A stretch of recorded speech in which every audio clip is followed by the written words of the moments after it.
الحمدللہ وکفا والصلاة والسلام علی عبادہ الذین اصطفا خصوصاً علی افضلہم وخاتم النبیین محمد الامین وعلی آلہ وصحبہ اجمعین اما بعد فاعوذ باللہ من الشیطان الرجیم بسم اللہ الرحمن الرحیم الحمدللہ رب العالمین الرحمن الرحیم مالک یوم الدین ایاک نعبد و ایاک نستعین اہدنا الصراط المستقیم صراط الذین انعمت علیہم غیر المغضوب علیہم ولا الضالین آمین رب اشرح لی صدری ویسر لی امری واحلل عقدۃ من لسانی یفقہوا قولی اللہم ربنا الہمنا رشدنا واعذنا من شرور انفسنا اللہم ارنا الحق حقا وارزقنا اتباعہ وارنا الباطل باطلا وارزقنا اجتنابہ اللہم ارحمنا بالقرآن العظیم واجعلہ لنا اماما ونورا وہدا ورحمہ اللہم ذکرنا منہ ما نسینا وعلمنا منہ ما جہلنا وارزقنا تلاوتہ آناء اللیل وآناء النہار واجعلہ لنا حجتا یا رب العالمین آمین۔ آج ہم اللہ کے نام سے سلسلے وار درس قرآن کے دور ثانی کا آغاز کر رہے ہیں، اسی لیے میں نے ابھی سورہ فاتحہ کی تلاوت کی ہے، لیکن اس سے قبل کہ میں سورہ فاتحہ کے مضامین کا تجزیہ اور اس کے مفہوم اور معانی پر بات کروں،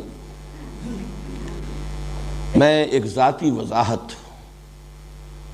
اور اپنی حیثیت کا تعین آپ حضرات کے سامنے کر دینا چاہتا ہوں۔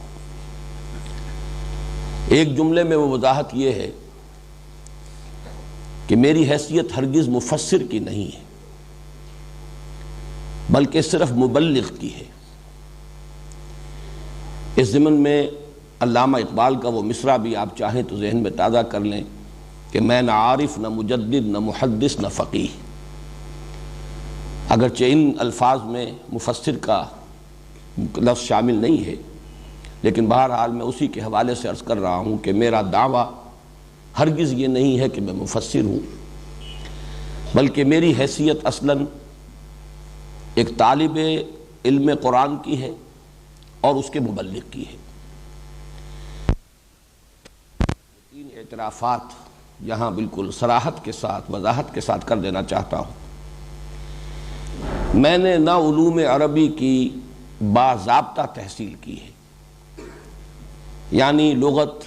نحو، صرف، معانی، بیان، صنائع و بدائع اور ادب جاہلی کا میں باضابطہ طالب علم نہیں رہا۔ اسی طرح میں نے منطق اور فلسفے کی بھی کوئی باضابطہ تحصیل نہیں کی۔ اسی طرح جو علوم دینیہ مشہور ہیں ہمارے ہاں، علم تفسیر، علم حدیث، فقہ، اصول حدیث، پھر یہ کہ علم کلام، میں ان کا بھی باضابطہ اور باقاعدہ طالب علم کبھی نہیں رہا۔ جیسا کہ میں نے عرض کیا، میں اصلاً قرآن حکیم کا طالب علم ہوں، البتہ چونکہ نبی اکرم صلی اللہ علیہ وسلم کا یہ حکم میرے پیش نظر رہا کہ بلغوا عنی ولو آیۃ، پہنچاؤ میری جانب سے خواہ ایک ہی آیت۔ اس حکم میں جو عموم ہے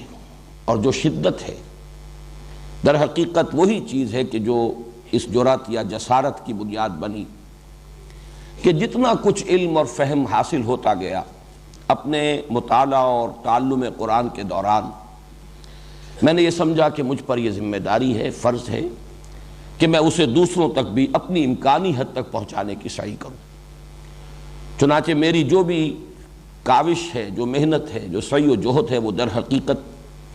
اسی فرمان نبوی کی تمثیل امر میں ہے۔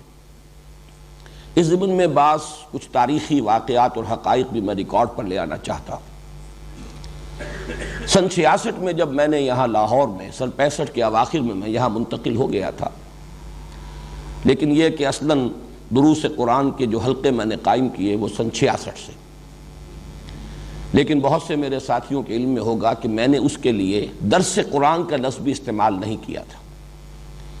بلکہ کافی طویل عرصے تک میں نے اس کے لیے عنوان اختیار کیا تھا حلقہ ہائے مطالعہ قرآن۔ وہ مختلف مقامات پر اس شہر کی مختلف آبادیوں میں وہ حلقے قائم تھے، اگرچہ بعد میں نے پھر لفظ درس قرآن اختیار کر لیا، اور اس کی دو وجوہات ہیں۔ ایک تو یہ کہ حلقہ ہائے مطالعہ قرآن یہ ایک طویل عبارت بنتی ہے، بڑی طویل ترکیب بنتی ہے، پھر عام فہم نہیں ہے۔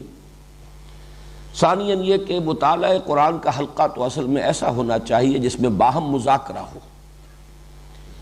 آپس میں گفتگو ہو، مبادلہ خیالات ہو، کچھ سمجھیں کچھ سمجھائیں۔ یہ انداز چونکہ نہیں ہوتا، یہ تو یک طرفہ ایک بیان ہے، لہذا اس کے لیے وہ لفظ موضوع نہیں تھا، مجبوراً میں نے کچھ عرصے کے بعد درس قرآن کی اصطلاح استعمال کر لی۔ اس کے علاوہ اس عرصے کے دوران بہت سے حضرات نے مجھ سے یہ نہ صرف سوال کیا کہ کیا آپ نے کوئی تفسیر لکھی ہے،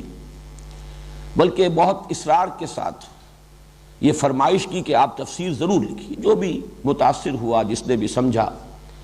کہ درس قرآن کا یہ اسلوب جو ہے یہ اس زمانے کے تقاضوں کو پورا کرتا ہے اور ذہنوں کو اس سے آسودگی اور اطمینان حاصل ہوتا ہے، تو خواہش ظاہر کی انہوں نے فطری طور پر کہ آپ تفسیر لکھیں۔ میرا جواب ہمیشہ یہ رہا کہ نمبر ایک، میں اس کا اہل نہیں، میرا یہ مقام نہیں، میں مفسر نہیں، اور نمبر دو یہ کہ تفسیریں بہت ہیں، میرے نزدیک اس دور کے بھی تقاضے پورے ہو گئے ہیں، لوگوں نے جو کام کیا ہے وہ کفایت کرتا ہے۔ میری جو کاوش ہے اور میری جو محنت ہے وہ یہ ہے کہ تفسیروں کے پڑھنے والے لوگ پیدا ہو جائیں۔ تفسیریں لکھی ہوئی ہیں، رکھی ہوئی ہیں، لیکن ان کی طرف رجوع نہیں ہے، وہ جذبہ پیدا ہو جائے، طلب پیدا ہو جائے، لوگ اس کے لیے وقت صرف کرنے کے لیے آمادہ ہو جائیں، ایک علمی ذوق پیدا ہو جائے۔ میری ساری قد و کاوش جو ہے اس کا اصل ہدف یہ ہے، ورنہ تفسیروں کی میرے نزدیک کوئی کمی نہیں ہے۔ اس سے بھی آگے بڑھ کر میں یاد دلا رہا ہوں، سن 80 سے سن 82 تک اس ملک میں پاکستان ٹیلی ویژن پر درس قرآن کے ضمن میں یا بیان القرآن کے ضمن میں میرا ڈنکا بجتا رہا، بلکہ یوں سمجھیے کہ بالکل ایک ہی معاملہ تھا، بس ایک ہی شخص جو ہے اس حیثیت سے متعارف ہوا ہے اس طویل عرصے کے دوران، اور پورے پاکستان کے جتنے بھی ٹیلی ویژن سٹیشنز ہیں ان سے وہ پروگرام نیشنل ہوک اپ پر وہ ٹیلی کاسٹ ہوتے تھے۔ تو میری اس حیثیت سے شہرت جو ہے اس وقت بام عروج پر تھی۔ اس وقت ایک پبلشر نہایت مصر رہے، حد درجے اصرار کرتے رہے کہ آپ ایک ترجمہ کر دیجئے قرآن کا، اور میں نے جب کہا کہ میں اس کا اہل نہیں ہوں اور ترجمے بہت ہیں، تو انہوں نے کہا کہ آپ ایسا کیجئے 2 4 6 ترجمے سامنے رکھ کے بس ترجمہ کر دیجئے، اس لیے کہ انہیں یہ محسوس ہوتا تھا کہ اس وقت ایک طلب ہے، مارکیٹ ہے، اگر اس شخص کے نام سے کوئی ترجمہ آ گیا بازار میں تو وہ ہاتھوں ہاتھ بک جائے گا۔ لیکن میرا جواب وہی رہا کہ ہرگز نہیں، نہ میں اپنا یہ مقام سمجھتا ہوں، بلکہ میں تراجم کے ضمن میں بھی بسا اوقات جو دوسرے مترجمین ہیں، شاہ عبد القادر، شاہ رفیع الدین، پھر جو اس دور میں اس صدی کے مترجمین ہیں، میں تو ان سے مدد لیتا ہوں۔ میں اتنی عربی زبان کی قابلیت کا دعویٰ نہیں رکھتا کہ جو غرائب قرآن ہیں، ایک تو ہے عام قرآن مجید کے الفاظ اور بالعموم جو ہے اصطلاحات اس کی جو بار بار آتی ہیں، اس کا تو الحمدللہ پورا فہم مجھے حاصل ہے، لیکن بہت سے مقامات آتے ہیں جہاں تحقیق کی ضرورت ہوتی ہے، تو اس مقام پر میں خود محتاج اپنے آپ کو پاتا ہوں کہ میں انہی مترجمین کے ترجموں سے مدد حاصل کرتا ہوں۔ اسی ضمن میں ایک بات اور بھی عرض کر دوں کہ میں نے جب قرآن اکیڈمی قائم کی، پھر قرآن کالج، جس کے سر پر یہ تاج جو ہے قرآن آڈیٹوریم کا رکھا گیا ہے، میں نے اس کے ضمن میں بارہا یہ بیان کیا ہے اپنی گفتگوؤں میں، تقریروں میں،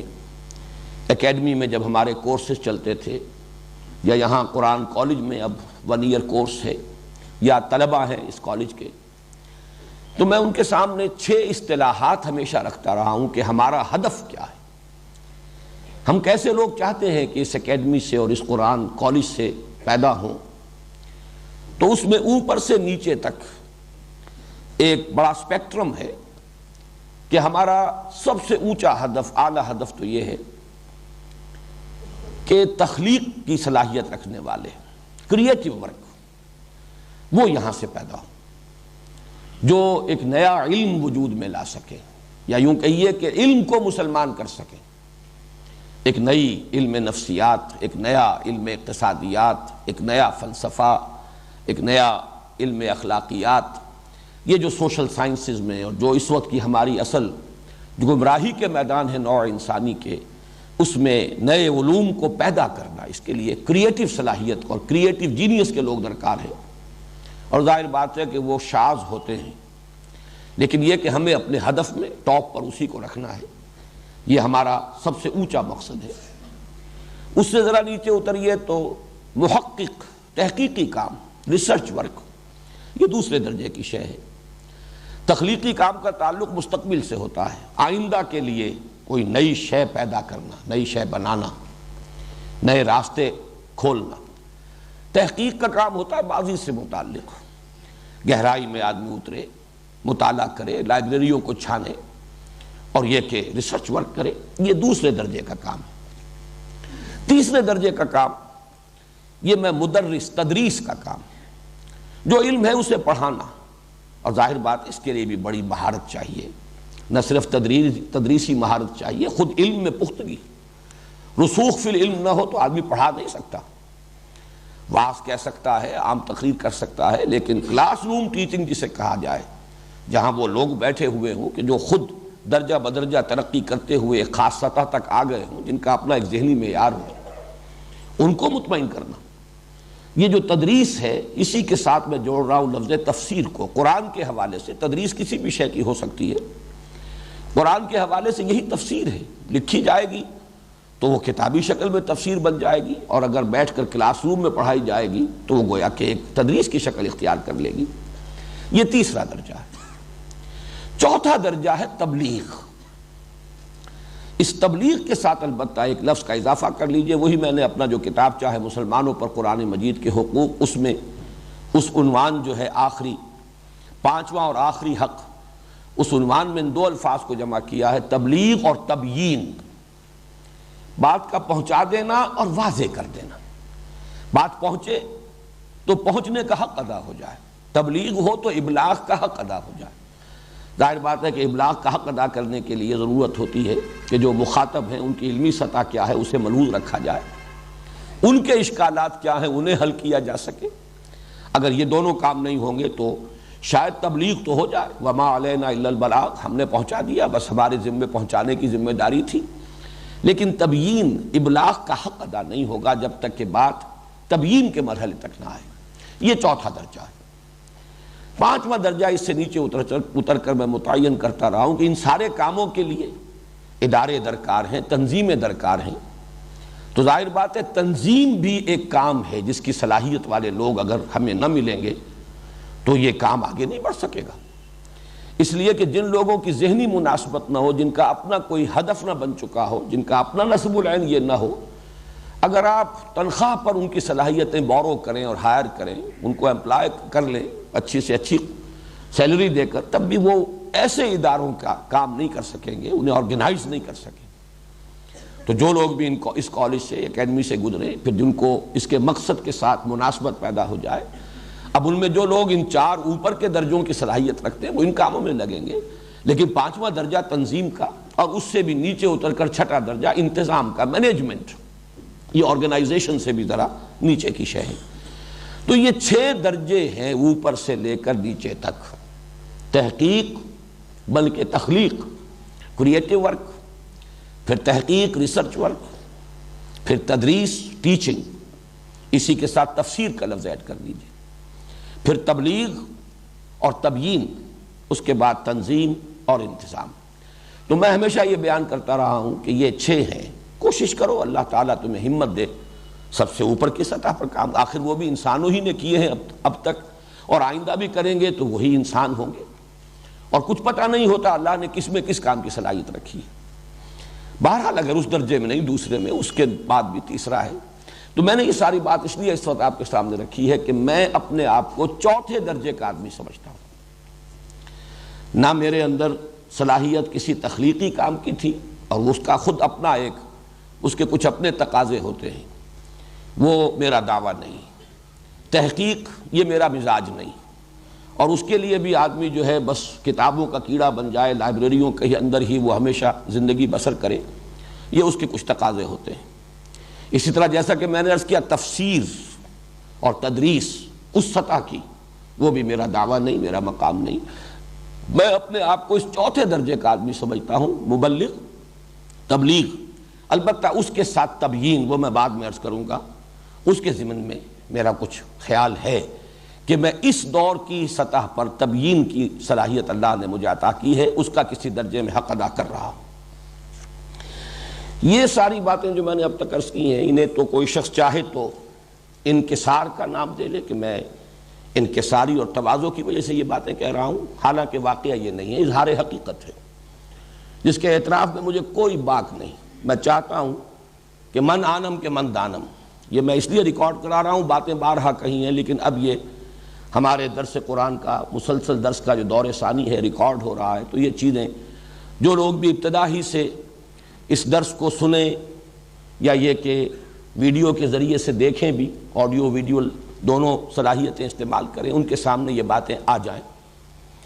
لیکن اب جو میں کہہ رہا ہوں ہو سکتا ہے اسے کچھ حضرات تعلی اور عجب پر محمول کریں، اس میں سمجھیں کہ شاید کوئی تکبر کی بات ہے، حالانکہ وہ بھی میرے نزدیک تو اصلاً اظہار حقیقت ہے، اور در حقیقت یہ بھی قرآن مجید کے ایک حکم پر امتثال امر ہے۔ وَأَمَّا بِنِعْمَةِ رَبِّكَ فَحَدِّثْ، مجھ پر اللہ تعالیٰ کے انعام ہوئے ہیں، مجھے ان کا ادراک ہے، شعور ہے، اعتراف ہے، اور میں اسی کی مناسبت سے اللہ تعالیٰ کا شکر ادا کرتا ہوں، اس لیے کہ شکر کے لیے تو پہلا درجہ ہے یہ امام راغب نے جو شکر کے 3 درجے قائم کیے ہیں، تو سب سے پہلے شکر بالقلب ہے، ادراک ہو، شعور ہو کہ کتنا بڑا انعام ہوا ہے، کتنا بڑا احسان ہوا ہے، کتنی بڑی نعمت کسی نے دی ہے۔ اگر اس کا شعور ہی نہیں، ادراک ہی نہیں، تو اس کا پروپورشنیٹ شکر قلب کی گہرائیوں سے نکلے گا ہی نہیں۔ پھر ہے شکر باللسان، پھر شکر بالجوارح۔ بہرحال اس وقت یہ چیزیں آ جائیں گی انشاءاللہ، اگلے ہی درس میں یہ شکر کی بحث آنے والی ہے۔ تو شکر در حقیقت ادراک اور اعتراف کے متناسب اور پروپورشنیٹ ہوتا ہے۔ تو اما بنعمت ربک فحدث، جو بھی انعام ہوا ہے میرے پروردگار کا مجھ پر، میں اس کا بھی تذکرہ کر رہا ہوں اسی حکم کے امتثال امر میں، اور وہ یہ ہے کہ جو بھی فہم قرآن مجھے حاصل ہوا ہے، میں لفظ علم سے بھی کترا کر فہم کا لفظ استعمال کر رہا ہوں، بہرحال چاہیں تو آپ اس کو ایک اصطلاح کی حیثیت سے جمع کر لیجئے، علم و فہم قرآن حکیم کا جو بھی مجھے حاصل ہوا ہے، اس میں بحمد اللہ 4 چشموں سے، اس میں علم اور فہم کے 4 چشمے ہیں جو جمع ہوئے ہیں، ان سے اس حوض میں آ کر پانی جمع ہوا ہے۔ اور میں آج سوچ رہا تھا تو یہ چیزیں چونکہ میرے ذہن میں آئیں تو میں آپ کے سامنے بیان بھی کر رہا ہوں کہ میرے سامنے تشبیہ آئی، قرآن حکیم میں جنت کے 3 چشموں کے نام دیے گئے ہیں، کوثر ہے، تسنیم ہے، سلسبیل ہے۔ میرے نزدیک 3 چشمے جن سے اللہ نے مجھے سیراب فرمایا اور جن سے متمتع فرمایا، اس کے مواقع عطا فرمائے، کوثر و تسنیم و سلسبیل کی ساتھ اس کی ایک مشابہت ہے، علم قرآن سے بڑی دولت اور کوئی ہے نہیں۔ اور چوتھے چشمے کو میں العروۃ الوثقی سے تعبیر کرتا ہوں، میں اس کی وضاحت ابھی کر دوں گا۔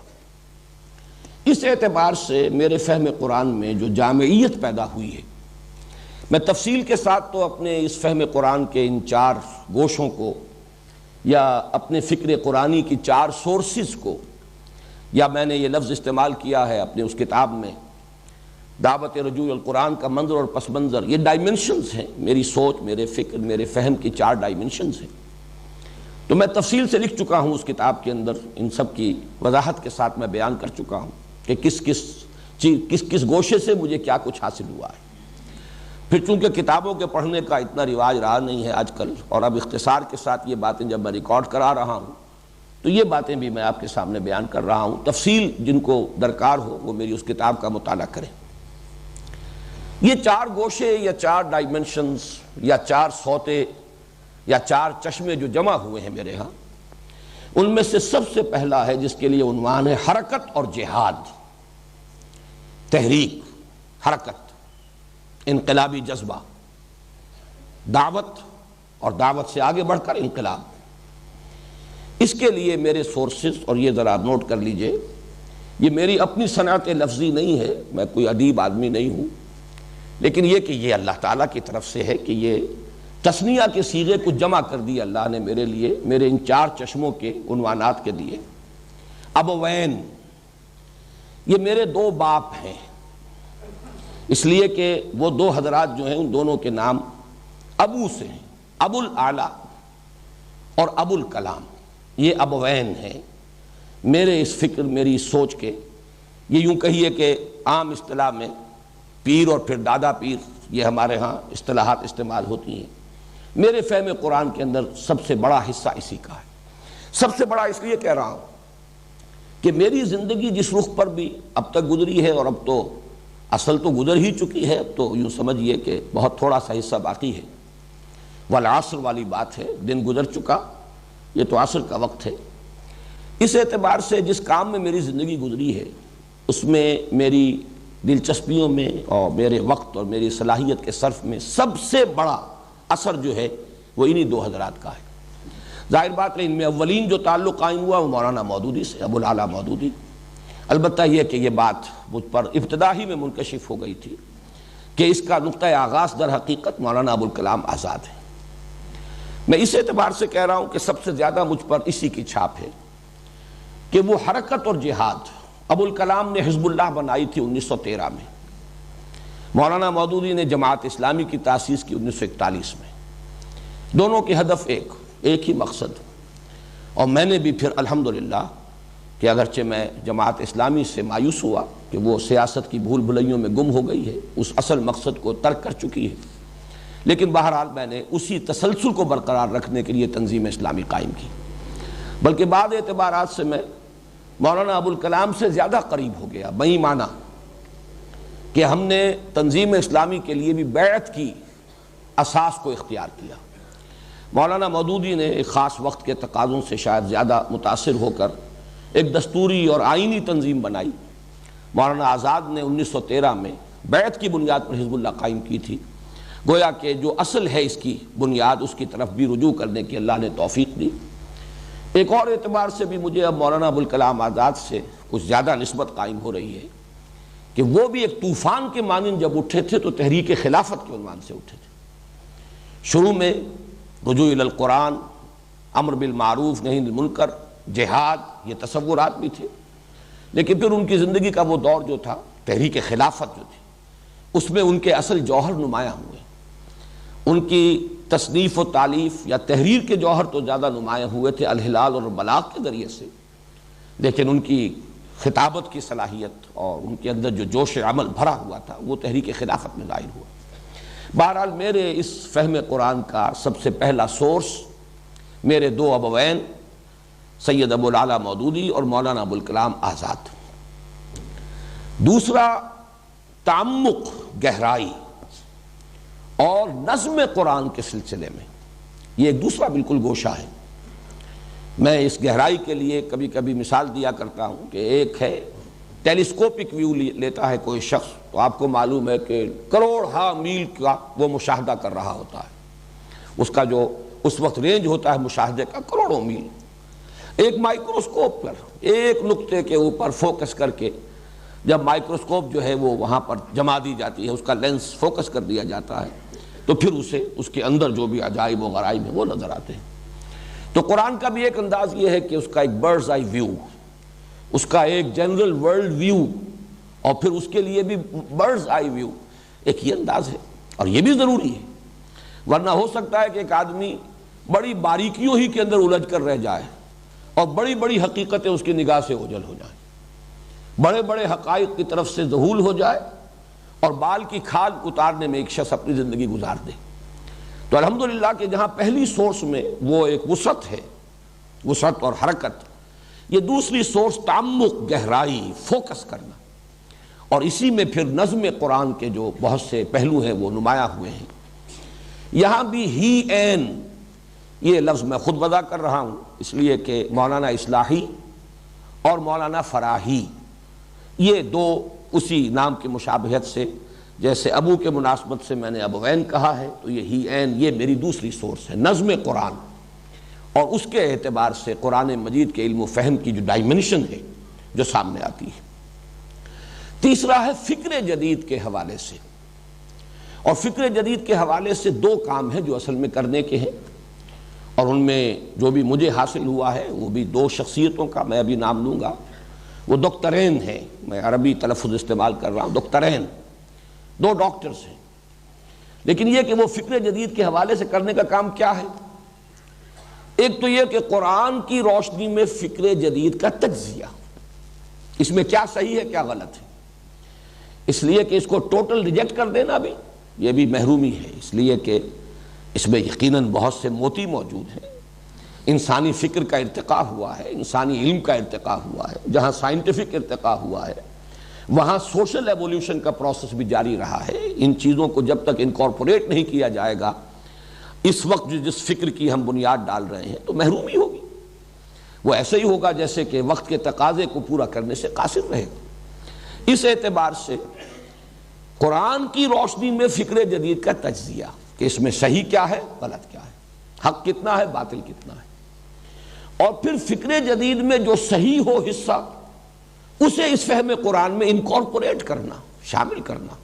ورنہ یہ کہ اس دور کی تبلیغ کا حق ادا نہیں، تبیین کا حق ادا نہیں ہو سکتا۔ صرف تبلیغ تو ہو جائے گی جیسا کہ میں نے پہلے عرض کیا تھا، اور آدمی یہ سمجھ لے گا ما علینا الا البلاغ، ہمارے ذمے تو بس پہنچانے کی ذمہ داری تھی، لیکن اگر آپ فکر جدید کا جو حصہ صحیح ہے اگر اس کو انکارپوریٹ نہیں کریں گے اپنے اس فہم قرآن میں تو پھر اس دور میں تبیین قرآن کا حق ادا نہیں ہوگا۔ ان دونوں پہلوؤں سے ڈاکٹر رفیع الدین اور ڈاکٹر اقبال، یہ دونوں بہت سے حضرات کے علم میں ہے، حکمت اقبال کے نام سے کتاب ان کی آج کل حکمت قرآن جو پرچہ ہمارا انجمن کا شائع ہو رہا ہے، تسلسل کے ساتھ کتاب شائع ہو رہی ہے، تو یہ ڈاکٹر رفیع الدین اور ان کی ایک کتاب بہت اہم ہے، قرآن اور علم جدید۔ لیکن یہ کہ یہ ساری چیزیں در حقیقت ڈاکٹر رفیع الدین کا بھی کہنا یہ ہے کہ اصل میں علامہ اقبال سے ماخوذ ہے، تو یہ ڈاکٹرین جو ہے یہ میری تیسری سورس ہے۔ چوتھی سورس بھی کہہ لیجئے،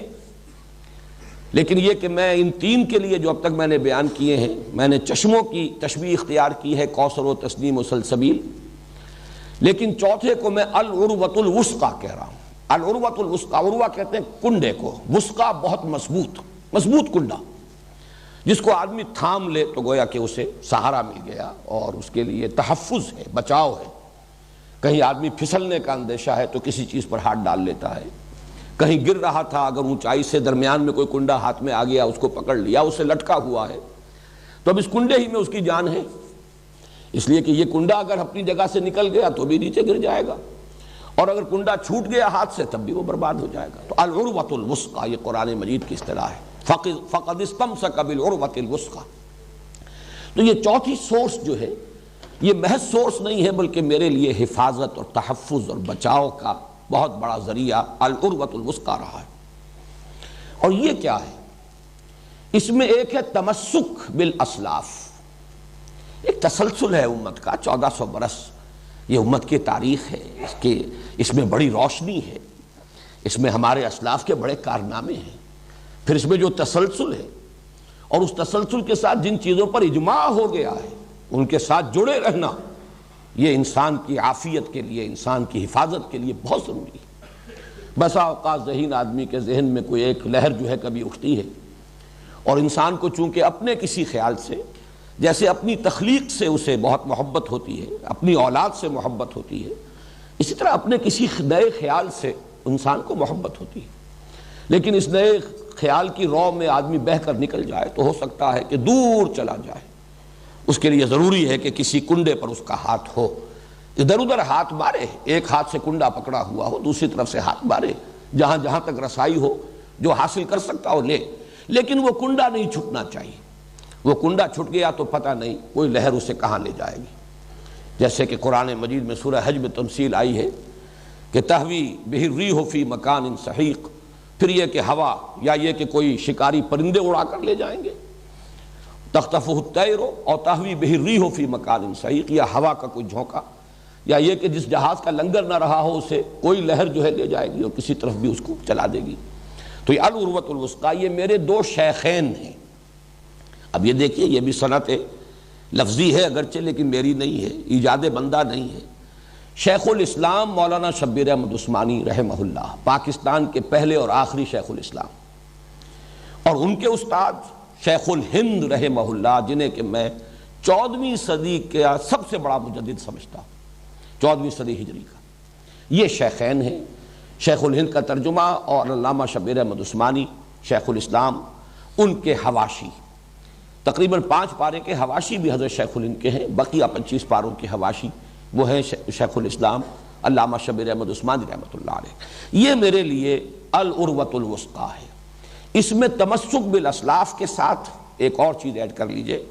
اور وہ ہے تصوف۔ دین کی کچھ باطنی حقیقتیں ہیں، کچھ قلبی کیفیات ہیں جو مطلوب ہیں۔ ایک دین کا ظاہر ہے، وہ بھی اپنی جگہ بڑا اہم ہے، بہت ضروری ہے۔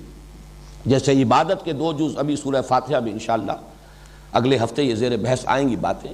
عبادت کے 2 جز ہیں، ایک اس کا جسد ظاہری ہے، وہ ہے اطاعت، اللہ کی کلی اطاعت۔ ایک اس کی روح باطنی ہے، وہ ہے محبت۔ اب یہ محبت کچھ اور شے ہے۔ اطاعت مجبوراً بھی ہو جاتی ہے، مارے باندھے کو بھی ہو جاتی ہے، لیکن محبت ایک اور ہی شے ہے۔ جب تک کہ کسی کو اس کا تجربہ نہ ہو، اس کی کیفیت کو کوئی انسان بیان نہیں کر سکتا۔ چوں معاملہ نہ دارت سخن آشنا نہ باشد۔ تو یہ جو باطنی حقیقت ہے اور یہ جو چاشنی ہے ان دین کے اس پہلو کی، اس کے لیے ہمارے ہاں چونکہ متداول اصطلاح چلی آ رہی ہے، اگرچہ وہ قرآن کی نہیں ہے، حدیث کی نہیں ہے، لفظ تصوف۔ تو تمسک بالاسلاف اور تصوف، یہ جو بھی کچھ میرے ہاں اگر ہے، میرے فہم میں، میرے فکر میں، میری سوچ میں، میرے دروس میں،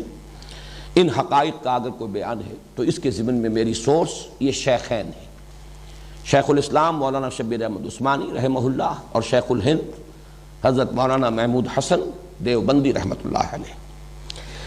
ان چاروں کو اعتبار سے اور ان چاروں گوشوں سے جو کچھ مجھے حاصل ہوا ہے، اس کی بنا پر اب اسے دعویٰ کہہ لیں، تعلی کہہ لیں، جو چاہیں کہہ لیں،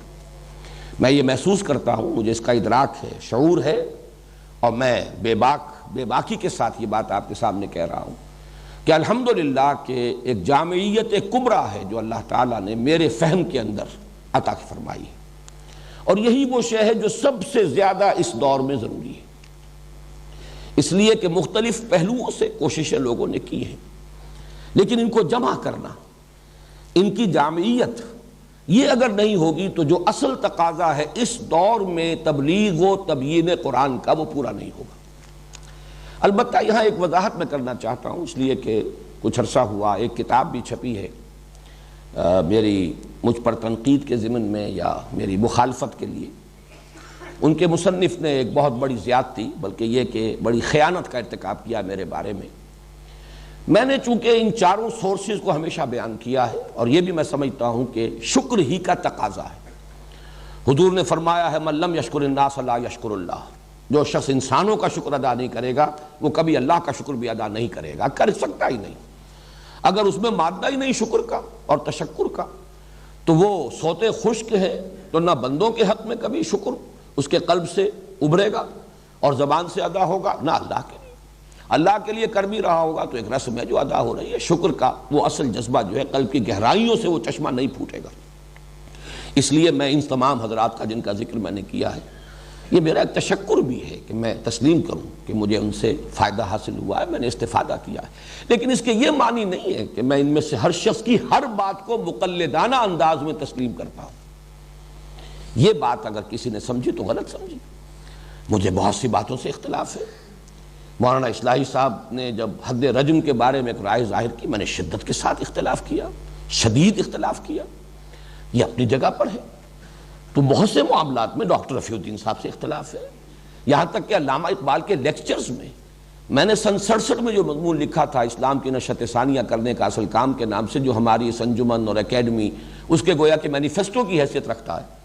اس میں نے بربلا کہا ہے کہ علامہ اقبال کے لیکچرز کو اگرچہ میں اس دور میں جو علم کلام ہمیں درکار ہے اس کا صحیح نقطۂ آغاز میں اسی کو سمجھتا ہوں. میں سمجھتا ہوں کہ وہی ہے کہ جس نے صحیح تقاضا جو کہ اس دور کا ہے اس کو پورا کرنے کی طرف پہلا قدم اٹھایا ہے. میں اسے اگرچہ پرائمر کہتا ہوں، وہ صرف آغاز ہے لیکن یہ کہ صحیح سمت میں آغاز ہے. اس کے باوجود میں نے اپنی اسی تحریر میں لکھا تھا کہ بعض چیزیں اس کی جو ہیں ان سے مجھے اختلاف ہے، میں صحیح نہیں سمجھتا. اجتہاد کے بارے میں جو باتیں کہی ہیں، اسی طرح علم کلام کی اپنی ایک کوتاہی ہوتی ہے. یہ چونکہ جدید علم کلام کی ایک کوشش ہے، لہذا یہ کئی جگہ پر دین کی صحیح تعبیر جو ہے اور ایمانی حقائق کی صحیح تعبیر جو ہے اس کا حق ادا نہیں کرتی، بلکہ یہ کہ پیچھے رہ گئی. اور اس میں بہت سی چیزیں جو ہیں بنیادی طور پر علمی اعتبار سے جو ہمارے بنیادی ایمانیات ہیں اور اعتقادات ہیں ان سے بھی ٹکراتی ہیں. یہ اپنی جگہ پر ہے. کوئی شخص بھی ہمارے لیے، بڑے سے بڑا انسان بھی، ایسا نہیں ہے کہ ہم اس کے مقلد محض بن کر رہ جائیں اور بس کسی ایک لکیر کے فقیر بن کر رہ جائیں. تو اسی طریقے سے ڈاکٹر رفیع الدین کی باتیں ہیں، ان سے بھی اختلاف ہے. بہت سے مقامات پر میں مولانا شبیر احمد عثمانی کی رائے سے بھی اختلاف کرتا ہوں، اگرچہ اس میں وہ مسائل اتنے تفصیل سے زیر بحث آئے نہیں ہیں کہ جن میں اختلاف کی گنجائش ہو. یہ تو گویا کہ خلاصہ ہے ہمارے اسلاف نے جو کچھ حاصل کیا ہے قرآن سے اس کا. لیکن یہ کہ بہرحال یہ بات ظاہر سامنے رہنی چاہیے کہ میں ان سب کو اگر اپنا سورس معین کر رہا ہوں تو اس کا مطلب یہ نہیں ہے کہ ان کی ہر بات کی میں تصویب کر رہا ہوں اور ان کی ہر بات میری طرف منسوب کی جا سکتی ہے. ایک کتاب جس کا میں حوالہ دے رہا ہوں ابھی، وہ لکھی گئی ہے اور اس میں وہ ساری چیزیں جو ہیں میرے سر تھوپ دی گئی، حتیٰ کہ مولانا اصلاحی صاحب کا جو رجم کا معاملہ وہ بھی میرے سر تھوپ دیا گیا. چونکہ اس نے مانا ہے کہ وہ میری سورس ہے تو گویا کہ ان کی تمام باتیں جو ہیں وہ انہی کی باتیں شمار ہوئی. تو میں نے صرف چاہا کہ اس کی بھی وضاحت کر دوں کہ میں نے استفادہ کیا ہے، لیکن یہ استفادہ اس طرح نہیں ہے کہ آنکھیں بند کر کے اور اندھے بہرے ہو کر استفادہ کیا اور تقلید عامہ کا استفادہ نہیں ہے. میں نے وہاں سے چیزیں لی ہیں اور یہ بھی ہے الحمدللہ کہ اگرچہ ان میں سے بعض حضرات کے ساتھ حسن ظن کسی خاص پہلو سے مجروح ہوتا رہا، لیکن اس کے یہ معنی نہیں ہوئے کہ میں نے فکر قرآنی کے ضمن میں ان سے استفادہ کیا تھا اور میری اس سوچ اور فہم میں جو ڈائمنشن ان کے حوالے سے اضافہ ہوا تھا ڈائمنشن کا، میں اسے تج دوں. اس لیے کہ فکر علیحدہ شے ہے اور کسی انسان کی اپنی شخصی اس کی روش، اس کا طرز عمل یہ بالکل علیحدہ شے ہے. جس کے ضمن میں علامہ اقبال کو میں فکر اسلامی کا اس دور میں مجدد مانتا ہوں، اس کے باوجود میں یہ تسلیم کرتا ہوں کہ علمی عملی اعتبار سے وہ بہت پیچھے تھے. ان پہلوؤں سے ہمیں اس بات کی کوشش کرنی چاہیے کہ اپنے دل کو کھلا رکھیں، اپنے ذہن کو وسیع رکھیں، جہاں جو چیز ہے اس کو مانیں، جو شے نہیں ہے اس کا بھی ادراک ہونا چاہیے، اس کو بھی انسان تسلیم کرے. بہرحال یہ تو میرے اس فہم قرآن کے 4 گوشے یا 4 سورسز ہیں جو میں نے آپ کے سامنے رکھی. اس پر مزید اللہ تعالیٰ کی جو عنایات مجھ پر ہوئی ہیں اب میں ان کا تذکرہ کر رہا ہوں. سب سے پہلی عنایت تو یہی ہے اور سب سے بڑی کہ اللہ نے ایسے حالات پیدا کیے کہ میرا یہ پینورامک ویو بن سکا. بالکل بچپن میں علامہ اقبال کی شاعری سے ایک مناسبت قائم ہوئی، ایک ملی جذبہ پیدا ہوا. پھر مولانا مودودی کی تصانیف سے، یوں سمجھیے کہ اپنے ہائی اسکول کے آخری دور ہی سے مولانا ابوالکلام آزاد کی بھی بعض تحریریں اسی وقت میرے علم میں آ چکی تھی. مقالات ابوالکلام ان کا میں نے مطالعہ کیا ہے اپنے ہائی اسکول کے دوران. مولانا مودودی کی کتابیں پڑھی ہیں. پھر یہ کہ ان کی ساری تصانیف، اب ظاہر بات ہے کہ یہ ایک ڈائمنشن ہے جو ایڈ ہوئی ہے. پھر مولانا اصلاحی صاحب کا معاملہ اور ان کے ذریعے سے مولانا فراہی تک رسائی. یہ اگر اس کا موقع نہ ہوتا، جماعت اسلامی میں بہت سے لوگ ہیں جنہیں مولانا اصلاحی صاحب کی تحریریں بڑی روکھی پھیکی نظر آتی تھیں. مولانا مودودی کا انداز بہت ایک سلیس انداز، بات کو کھولنا اور جدید تعلیم یافتہ لوگوں کی ذہنی سطح کے قریب آ کر بات کرنا، اس میں جو ہے وہ ایک سلاست ہے، بہت ہی سادگی ہے، وہ خود ایک طرز انشاء کے موجد ہے. مولانا اصلاحی صاحب کے ہاں وہ بات نہیں ہے، اس میں چونکہ علمی گہرائی ہوتی تھی اور اس لیے زبان میں بھی ثقالت تھی. لیکن الحمدللہ کہ اسی زمانے میں، طالب علم کے زمانے میں مجھے اللہ تعالیٰ نے وہ مناسبت عطا فرمائی. میں نے ان کی ساری کتابیں پڑھی، مجھے دلچسپی ہوئی اور آج تک بھی میں ان کی 2 کتابیں جو ہیں ان کا احسان مند ہوں کہ ہمیشہ تذکرہ کرتا ہوں، دعوت دین اور اس کا طریقہ کار اور مبادی تدبر قرآن. یہ نام میرا رکھا ہوا ہے، پہلے وہ کتاب چھپتی تھی تدبر قرآن کے نام سے. پھر جب میں نے تدبر قرآن کی تفسیر تدبر قرآن کی پہلی جلد شائع کی ہے تو پھر اس کتاب کو میں نے ہی نام دے دیا تھا مبادی تدبر قرآن. یہ دونوں کتابیں جو ہیں میرے اس جو بھی فہم قرآن مجھے حاصل ہوا ہے اس میں ایک بہت بڑے سورس کی حیثیت رکھتی ہیں۔ پھر یہ کہ شیخین کے ساتھ بھی میرا رابطہ طالب علمی کے زمانے میں ہو گیا۔ یہ تفسیر یا جس کو حواشی کہا جاتا ہے مولانا عثمانی کے فوائد عثمانی، یہ اسی زمانے میں جبکہ میں میڈیکل کالج کا طالب علم تھا، کراچی کے کچھ سیٹھوں نے، کچھ کاروباری حضرات، تاجر حضرات، انہوں نے ایک اعتبار سے تو سرقہ کیا تھا، علمی سرقہ کہہ لیجئے، نیت چوری کی نہیں تھی، کوئی ان کے اپنے منافع کمانے کا نہیں تھا، لیکن یہ اصل میں ترجمہ جو ہے شیخ الہند کا اور حواشی جو ہے مولانا شبیر احمد عثمانی کے، یہ اخبار مدینہ بجنور، اس کے پاس اس کے تمام حقوق تھے۔ اب یہ کہ ہندوستان سے یہ تفسیر یہاں پہنچے تو کیسے پہنچے، پھر ان کے اپنے حالات جو ہیں اتنے خراب ہو چکے تھے، معیار طباعت کو بھی ہندوستان کے حالات جو ہو گئے مسلمانوں کے پارٹیشن کے وقت اور اس کے فوراً بعد، تو کوئی آسان کام نہیں تھا، تو پھر کچھ تاجروں نے ان کی اجازت لیے بغیر، اس معنی میں وہ سرقہ تھا، ان کی اجازت لیے بغیر اس تفسیر کی بڑی اعلیٰ کتابت کروائی اور اسے ہانگ کانگ سے طبع کرایا، بہت موٹے کاغذ پر بہت عمدہ طباعت کے ساتھ یہ آئی،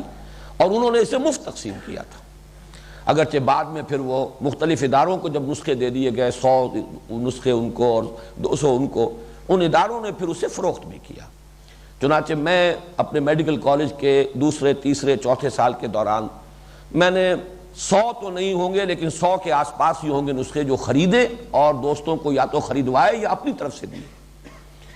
وہ 5 روپے سے لے کر 30 روپے تک مجھے یاد ہے رینج، شروع میں وہ 5 روپے میں نسخہ مل جاتا تھا اور اس کے بعد آخری جو تھا وہ 30 روپے میں۔ بہرحال اس سے جو اللہ تعالیٰ نے حالات ایسا پیدا کر دیے، میں تو ظاہر بات ہے کہ یہ چیزیں بائی چوائس تو نہیں ہوتی، یہ انسان کے اپنے اختیار میں نہیں ہے کہ اس طریقے سے ایسے حالات بنتے چلے گئے، اور اس کے بعد پھر یہ کہ ڈاکٹر رفیع الدین اور خاص طور پر پروفیسر یوسف سلیم چشتی، ان سے جو روابط قائم ہوئے، ان کے حوالے سے علامہ اقبال کے فکر کی جو خاص طور پر فارسی میں جو ان کا فلسفہ ہے اور فکر ہے اس سے آشنائی ہوئی، تو یہ اللہ کا فضل اور کرم ہے، اسی کی طرف سے یہ حالات ہوتے ہیں۔ لہذا سب سے بڑی تو یہی مجھ پر اللہ کی عنایت ہے۔ میں اس کے لیے عرض کروں گا کہ قرآن مجید میں جیسے کہ سورہ بنی اسرائیل میں آیا ہے حضور سے خطاب کر کے، ان فضلہ کان علیک کبیرا، اے نبی آپ پر اللہ کا بہت بڑا فضل ہوا ہے۔ تو اس کا ایک عکس، چاہے وہ ادنا عکس ہے، میں سمجھتا ہوں کہ مجھ پر بھی اللہ تعالیٰ کا یہ کرم ہوا ہے کہ یہ کیفیات اور حالات ایسے ہو گئے کہ میں ان تمام گوشوں سے واقف ہوا۔ مزید جو اس پر ہے وہ اللہ نے جو میرا مزاج بنایا ہے، یہ بھی اسی کی عطا ہے، اسی کے دین ہے، اس میں انسان خود اپنے مزاج کا بنانے والا نہیں ہے۔ اس میں 2 چیزیں جو ہیں، یہ بات میں شاید آج پہلی مرتبہ اتنی وضاحت سے عرض کر رہا ہوں کہ یہ بھی اس میں ایڈ ہو جائے، کہ ایک ذہن مجھے منطقی عطا کیا۔ میں نے منطق کبھی پڑھی نہیں ہے، لیکن منطق کا پڑھنا اور اس کو یاد کر لینا اور ہے، اور ذہن کا منطقی ہونا از خود یہ اور شے۔ اللہ نے مجھے منطقی ذہن عطا کیا، اور نمبر 2 فلسفیانہ مزاج عطا کیا۔ میں فلسفے کا بھی باضابطہ طالب علم کبھی نہیں رہا، لیکن ایک ذوق ہوتا ہے، ایک مزاج ہوتا ہے۔ میں ذرا اس کا ایک مزید وضاحت کر دوں۔ منطق اصل میں نام ہے تحلیل اور تجزیے کا، اگرچہ استقرائی منطق بھی، یہ بھی منطق ہی کی ایک شاخ شمار ہوتی ہے، لیکن اصل منطق جو ہے جس کا کہ یوں سمجھیے کہ سکہ رواں رہا اور دور دورہ رہا، وہ تو استخراجی منطق ہے۔ میں آج سے یہ طے کی گفتگو بس اب اختتام کو پہنچ رہی ہے، تو میں یہ عرض کر رہا تھا کہ اللہ تعالیٰ کی دین، اس کی عطا، اس کا جو فضل مجھ پر ہوا ہے کہ ذہن منطقی اور مزاج فلسفیانہ۔ مراد کیا ہے؟ منطق در حقیقت نام ہے تجزیے کا اور تحلیل کا، کسی چیز کا تجزیہ کر کے، اس کی تحلیل کر کے اس کے اجزاء کو سمجھنا، اور فلسفیانہ مزاج نام ہے اس کا کہ چیزوں کو جمع کر کے ایک حقیقت کلی کا ادراک کرنے کی کوشش کرنا۔ فلسفہ نام ہی اس کا ہے۔ سائنس کے مقابلے میں جب فلسفہ ہم بولتے ہیں، ایک طبیعیات اور ایک ما بعد الطبیعیات، ما بعد الطبیعیات در حقیقت اس کائنات کے کلی حقائق سے بحث کرتی ہے۔ وجود کیا ہے، اس کا آغاز کیا ہے، اس کا اختتام کیا ہے، زندگی کیا ہے، انسان کیا ہے، خیر کیا ہے، شر کیا ہے۔ تو یہ در حقیقت ایک ورلڈ ویو، ایک جامع تصور جو ہے وہ آدمی مرتب کرتا ہے۔ تو جہاں منطق جو ہے وہ تحلیل اور تجزیے کا نام ہے، وہاں فلسفے میں تالیف اور جمع و تالیف، جمع کرنا اور اس سے ایک ورلڈ ویو بنانے کی کوشش کرنا۔ تو یہ مزاج میرا ہے، اگرچہ نہ میں منطق کا طالب علم رہا اور نہ فلسفے کا طالب علم رہا، لیکن یہ اللہ کی دین ہے۔ تو وہ 4 سورسز سے جو کچھ مجھے حاصل ہوا ہے، معاملہ صرف یہ نہیں ہے کہ میں صرف اسے نقل کر رہا ہوں، صرف اسے بیان کر رہا ہوں، میں نے اس میں جمع و تالیف کی ہے، میں نے ان گوشوں کو جمع کیا ہے، آپس میں ان کو انٹر کنیکٹ کیا ہے، ان میں ربط قائم کیا ہے۔ یہ اللہ تعالیٰ کا فضل ہے، اور یہی وجہ ہے کہ جو قبول عام حاصل ہوا ہے، درس قرآن جس درجے یہاں مقبول رہا، اتوار کی صبح کا جو درس ہوتا تھا، جبکہ اتوار کی چھٹی ہوتی تھی، وہ درس جو ہے شاید اس طرح کا درس پوری دنیا میں اس زمانے میں کہیں نہ رہا ہو، اس کے چرچے ہوئے ہیں، اس کا شہرہ ہوا ہے۔ پھر یہ کہ جس طریقے سے آج کیسٹس جو ہیں وہ مقبول ہیں، اور لاکھوں کی تعداد میں کونے کونے میں جہاں بھی کوئی اردو بولنے والے لوگ ہیں، سمجھنے والے لوگ ہیں، وہ کیسٹ پہنچ چکے ہیں۔ یہ سب اسی لیے ہے کہ وہ محسوس کرتے ہیں کہ اس دور کے تقاضوں کے مطابق ایک ابلاغ، اس کی تبیین، اس کا کسی درجے میں حق ادا ہوتا ہے۔ چنانچہ میرے شدید ترین ناقدین نے بھی، میں نے یہ چیزیں نقل بھی کی ہیں اپنے اس کتاب میں، دعوت رجوع القرآن کا منظر اور پس منظر، انہوں نے بھی یہ اعتراف کیا ہے کہ تمہارے درس سے ہر شخص کچھ نہ کچھ لے کر ضرور اٹھتا ہے، یعنی مختلف مزاج کے لوگ آتے ہیں، لیکن یہ کہ مختلف مزاج کے لوگوں کو کچھ نہ کچھ ملتا ہے، انہیں کچھ غذا ملتی ہے۔ ظاہر ہے کہ اگر ملے نہ تو پھر دوبارہ کو پلٹ کر نہیں آئے گا، کوئی نہ کوئی ذہنی ہم آہنگی ہوتی ہے، کوئی انسان کو محسوس ہوتا ہے کہ مجھے کچھ ملا ہے، کوئی مناسبت قائم ہوتی ہے، کوئی فائدہ نظر آتا ہے، تبھی آدمی پلٹ کر آتا ہے، ورنہ کون اپنا وقت، آج کل دنیا میں جو سب سے قیمتی شے ہے وہ تو وقت ہے، سب سے زیادہ جس کی سکیرسٹی ہے، جس کا فقدان ہے، جس کی کمیابی اور نایابی ہے، وہ تو فرصت ہے۔ اس اعتبار سے اگر لوگ یہ وقت صرف کرتے ہیں تو اس لیے کرتے ہیں کہ وہ محسوس کرتے ہیں کہ کچھ ملتا ہے، کچھ حاصل ہوتا ہے۔ ذالک فضل اللہ یؤتیہ من یشاء، جیسا کہ میں نے عرض کیا تھا کہ اس کو تعلی پر بھی محمول کریں، مجھے اعتراض نہیں ہوگا، اس سے دعویٰ اور ادعا کہیں تو بھی میں آپ سے اس پہ الجھوں گا نہیں، لیکن میرے نزدیک جہاں وہ ایک حقیقت میں نے بیان کر دی کہ میں باضابطہ طالب علم نہیں رہا ہوں، نہ علوم عربی کا، نہ علوم دینیہ کا، نہ میں نے فلسفہ پڑھا، نہ میں نے منطق پڑھی، میں تو طالب علم رہا ہوں جیسا آپ کو معلوم ہے۔ ویسے ایم اے اسلامیات تو کر لیا تھا، لیکن میں سمجھتا ہوں کہ اس کا تو ذکر کرنا بھی در حقیقت اس پوری گفتگو میں اس کا بالکل غیر متعلق سی بات ہے، وہ کوئی کسی درجے میں بھی وہ کوئی حیثیت اس کی نہیں ہے، اگرچہ کراچی یونیورسٹی میں فرسٹ بھی آ گیا تھا، لیکن وہ تو میں نے بھاگتے دوڑتے ایسے ہی، صرف یہ کہ بغیر کچھ پڑھے لکھے، سوائے اس کے کہ فقہ کی ایک کتاب تو میں نے کچھ دن پڑھی ہے، لیکن باقی یہ کہ اس کے لیے کبھی کچھ پڑھنے لکھنے کا معاملہ نہیں ہوا۔ یہ چیزیں تو ہمارے ہاں علم اس درجے گر چکا ہے، علم کی سطح اتنی گر چکی ہے کہ یہ جو کچھ آج کل کی ڈگریاں ہیں ان کا میں تذکرہ بھی نہیں کرنا چاہتا، لیکن میری اصل تعلیم جو تھی وہ تو ظاہر بات ہے کہ کچھ سائنس کی تھی، کچھ پھر طب کی تھی۔ بہرحال یہ میں نے اپنے ایک ذاتی حیثیت کا تعین جو ہے میں نے ضروری سمجھا کہ اب جو ہم یہ درس قرآن سلسلے وار شروع کر رہے ہیں تو میں اس بات کو ریکارڈ پر لے آؤں۔ اب آئیے سورہ فاتحہ۔ سورہ فاتحہ کے ضمن میں بھی آج صرف ابتدائی تمہیدی مباحث پورے ہو سکیں گے، پھر اس سورہ مبارکہ کے 3 حصے ہیں جن میں سے ہم کوشش کریں گے کہ ایک حصہ کل پورا پڑھ لیں، بقیہ 2 حصے اگلے ہفتے کی 2 نشستوں میں مکمل ہوں گے۔ سب سے پہلی بحث جو ہے اس کے تعارفی یا تمہیدی مباحث میں سے وہ ہے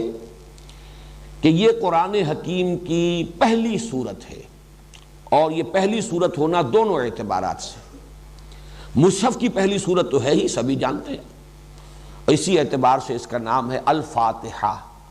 فتح کہتے ہیں کھولنے کو، فتح یفتح کھولنا، مفتاح کہتے ہیں کنجی کو جس سے تالا کھل جائے، چابی۔ الفاتحہ کھولنے والی، یعنی دی اوپننگ سورہ آف دی قرآن۔ یہ انگریزی کا لفظ زیادہ اس کی مناسبت کو ظاہر کر رہا ہے، فاتحہ کی اوپننگ سورہ۔ تو یہ در حقیقت قرآن مجید کی، مصحف کی تو پہلی صورت ہے ہی، لیکن یہ نوٹ کر لیجئے کہ ترتیب نزولی میں بھی پہلی مکمل صورت جو حضور پر نازل ہوئی وہ یہی ہے۔ اگرچہ وہ ترتیب نزولی کا میں عرض کر چکا ہوں تمہیدی مباحث میں، تعارف قرآن میں، کہ پورے یقین اور جزم کے ساتھ اور حتمی طور پر کہنا تو بہت مشکل ہے، اختلافی آراء موجود ہیں، لیکن تقریباً اجماع ہے اس پر کہ سورہ فاتحہ سے قبل صرف متفرق آیات نازل ہوئی ہیں، جو سورہ علق کے آغاز میں ہیں 5 آیات بالاتفاق، جو سورہ نون کی شروع میں ہے، سورہ قلم بھی اس کا نام ہے، 7 آیات، سورہ مزمل کی ابتدائی 7 آیات، سورہ مدثر کی ابتدائی 7 آیات، اور پھر مکمل سورت جو پوری نازل ہوئی وہ یہ سورہ فاتحہ ہے، اور یہ بھی آپ کو معلوم ہے کہ 7 ہی آیات پر مشتمل ہے، اس پر اگرچہ گفتگو بعد میں ہوگی۔ تو پہلی سورت ہونا اس سورہ مبارکہ کا دونوں اعتبارات سے ہو گیا، ایک یہ کہ یہ مصحف کی پہلی سورت ہے، اور نمبر 2 یہ کہ سب سے پہلی مکمل سورت جو حضور صلی اللہ علیہ وسلم پر نازل ہوئی وہ سورہ فاتحہ ہے۔ دوسری بحث ہے اس کے نام، جیسا کہ میں نے اس سے پہلے بھی بیان کیا ہے، عربوں کا ایک خاص ذوق تھا نام رکھنا کثرت سے، جس چیز سے محبت ہو جائے اس کے بہت سے نام ہوں گے، اس کی ایک ایک ادا، اس کا ایک ایک وصف، اس کی ایک ایک صفت کے حوالے سے اس کے نام بناتے چلے جانا۔ چنانچہ اس سورہ مبارکہ کے بھی متعدد نام ہے، بلکہ متعدد کا لفظ تو ہلکا ہے۔ علامہ جلال الدین سیوطی نے 25 نام جو ہیں الاتقان فی علوم القرآن میں جمع کیے، ان میں سے جو موٹے موٹے ہیں وہ میں آپ کو بتا دیتا ہوں۔ الفاتحہ کو تو اس کے اسم علم ہونے کی حیثیت حاصل ہے، اس کا نام اگر لیا جائے گا جو بالکل ایکسکلوسیو ہے وہ ہے سورۃ الفاتحہ، میں بیان کر چکا ہوں وہ اس اعتبار سے بھی کہ اوپننگ سورہ ہے قرآن مجید کی۔ اس کے بعد اس کی جامعیت کے اعتبار سے 2 نام بہت معروف ہیں اور مشہور ہیں، ام القرآن اور اساس القرآن۔ اساس بنیاد کو کہتے ہیں جس پر کوئی عمارت تعمیر ہو، جڑ کو کہتے ہیں، والدہ کے لیے بھی یہ لفظ اسی اعتبار سے آتا ہے، ولادت ہوتی ہے اولاد کی اسی سے، تو یہ کا لفظ جو ہے ام القرآن یعنی جڑ بنیاد جو ہے قرآن مجید کی وہ سورہ فاتحہ ہے۔ پھر ایک حدیث میں اس کے 2 الفاظ آئے ہیں، وہ حدیث ابھی ہم پڑھیں گے بھی، السبع المثانی اور القرآن العظیم، یہ خود اپنی جگہ پر ایک مکمل قرآن ہے، یعنی اس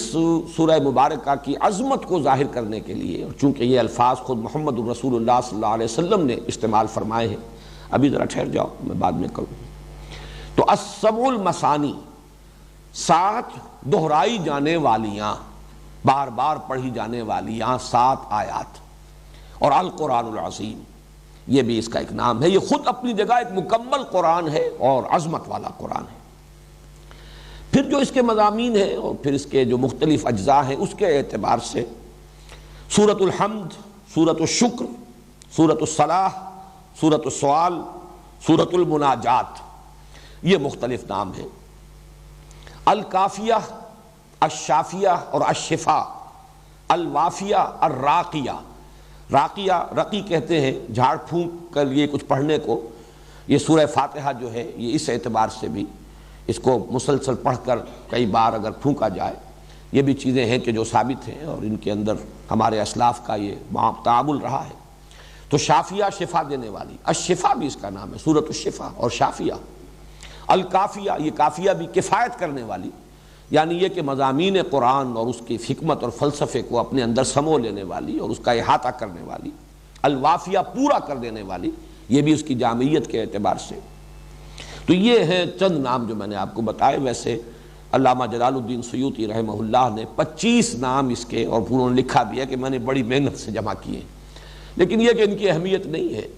یہ تو بس وہی ایک ذوق جو ہے عربوں کا کہ جس شے سے محبت ہو، جس کی عظمت کا نقش قلب پر ہو، پھر اس کے نام وہ متعدد اور کثرت کے ساتھ رکھنا، یہ ان کا ذوق ہے۔ تیسری بحث ہے فضیلت کی، اب وہ ذرا حدیث لگا دو یہاں۔ اس کے لیے حضرت ابو ہریرہ رضی اللہ تعالی عنہ سے ایک حدیث مروی ہے، اور یہ جامع ترمذی میں بھی موجود ہے۔ میں نہیں کہہ سکتا کہ آپ میں سے کتنے حضرات اس کو پڑھ سکیں گے، لیکن بہرحال جو بھی پڑھ سکتے ہوں میں چاہتا ہوں کہ اس حدیث کو تو پورا لفظ بلفظ آپ لوگ پڑھ لیں۔ عن ابی ہریرہ ان رسول اللہ صلی اللہ علیہ وسلم قال لابی بن کعب، حضرت ابو ہریرہ سے مروی ہے کہ حضور صلی اللہ علیہ وسلم نے حضرت ابی بن کعب سے فرمایا۔ یہ ابی بن کعب جو ہے یہ انصاری صحابی ہیں، اور ان کا ایک خاص درجہ یہ ہے کہ حضور نے ان کے بارے میں بھی افعل التفضیل کا صیغہ استعمال کیا ہے، کہ یہ اقرؤہم ابی بن کعب، میرے صحابہ میں سب سے بڑا قاری، اور قاری جو ہے ظاہر بات ہے کہ اس وقت محض اس قرات کے معنی میں نہیں تھا جس معنی میں کہ آج کل ہم استعمال کرتے ہیں، عالم ہونا بھی اس کا لازم تھا معاملہ، اس لیے کہ ان کی اپنی زبان تھی، اس میں جو قرآن کا سب سے بڑا قاری تھا گویا کہ وہ قرآن کا سب سے بڑا عالم بھی تھا۔ یہ بعض صحابہ کے لیے افضل التفصیل کے صیغے آئے ہیں، جیسے کہ ارحم امتی بے امتی ابو بکر، اشدہم فی امر اللہ عمر، احیاہم یا اکثرہم حیاء عثمان، اقواہم علی، اعلمہم بالحلال والحرام معاذ بن جبل، اصدقہم لہجۃ ابو ذر۔ اسی طریقے سے نوٹ کر لیجئے کہ اقرؤہم ابی بن کعب رضی اللہ تعالی عنہ۔ تو ان سے حضور نے ایک سوال کیا، اتحب ان اعلمک سورۃ لم ینزل فی التوراۃ ولا فی الانجیل ولا فی الزبور ولا فی القرآن مثلھا، اے ابی کیا میں تمہیں وہ سورت نہ سکھاؤں جس کی مثل، جس کی نظیر نہ تورات میں نازل ہوئی، نہ زبور میں، نہ انجیل میں، نہ قرآن میں۔ مراد یہ ہے کہ قرآن میں بھی وہ منفرد ہے، اس کی عظمت والی صورت اور کوئی نہیں، اس کی سی عظمت والی صورت، یہ بے نظیر اور بے مثل صورت ہے، اس کی نظیر، اس کے مثل نہ قرآن میں، نہ تورات میں، نہ انجیل میں، نہ زبور۔ قال نعم یا رسول اللہ،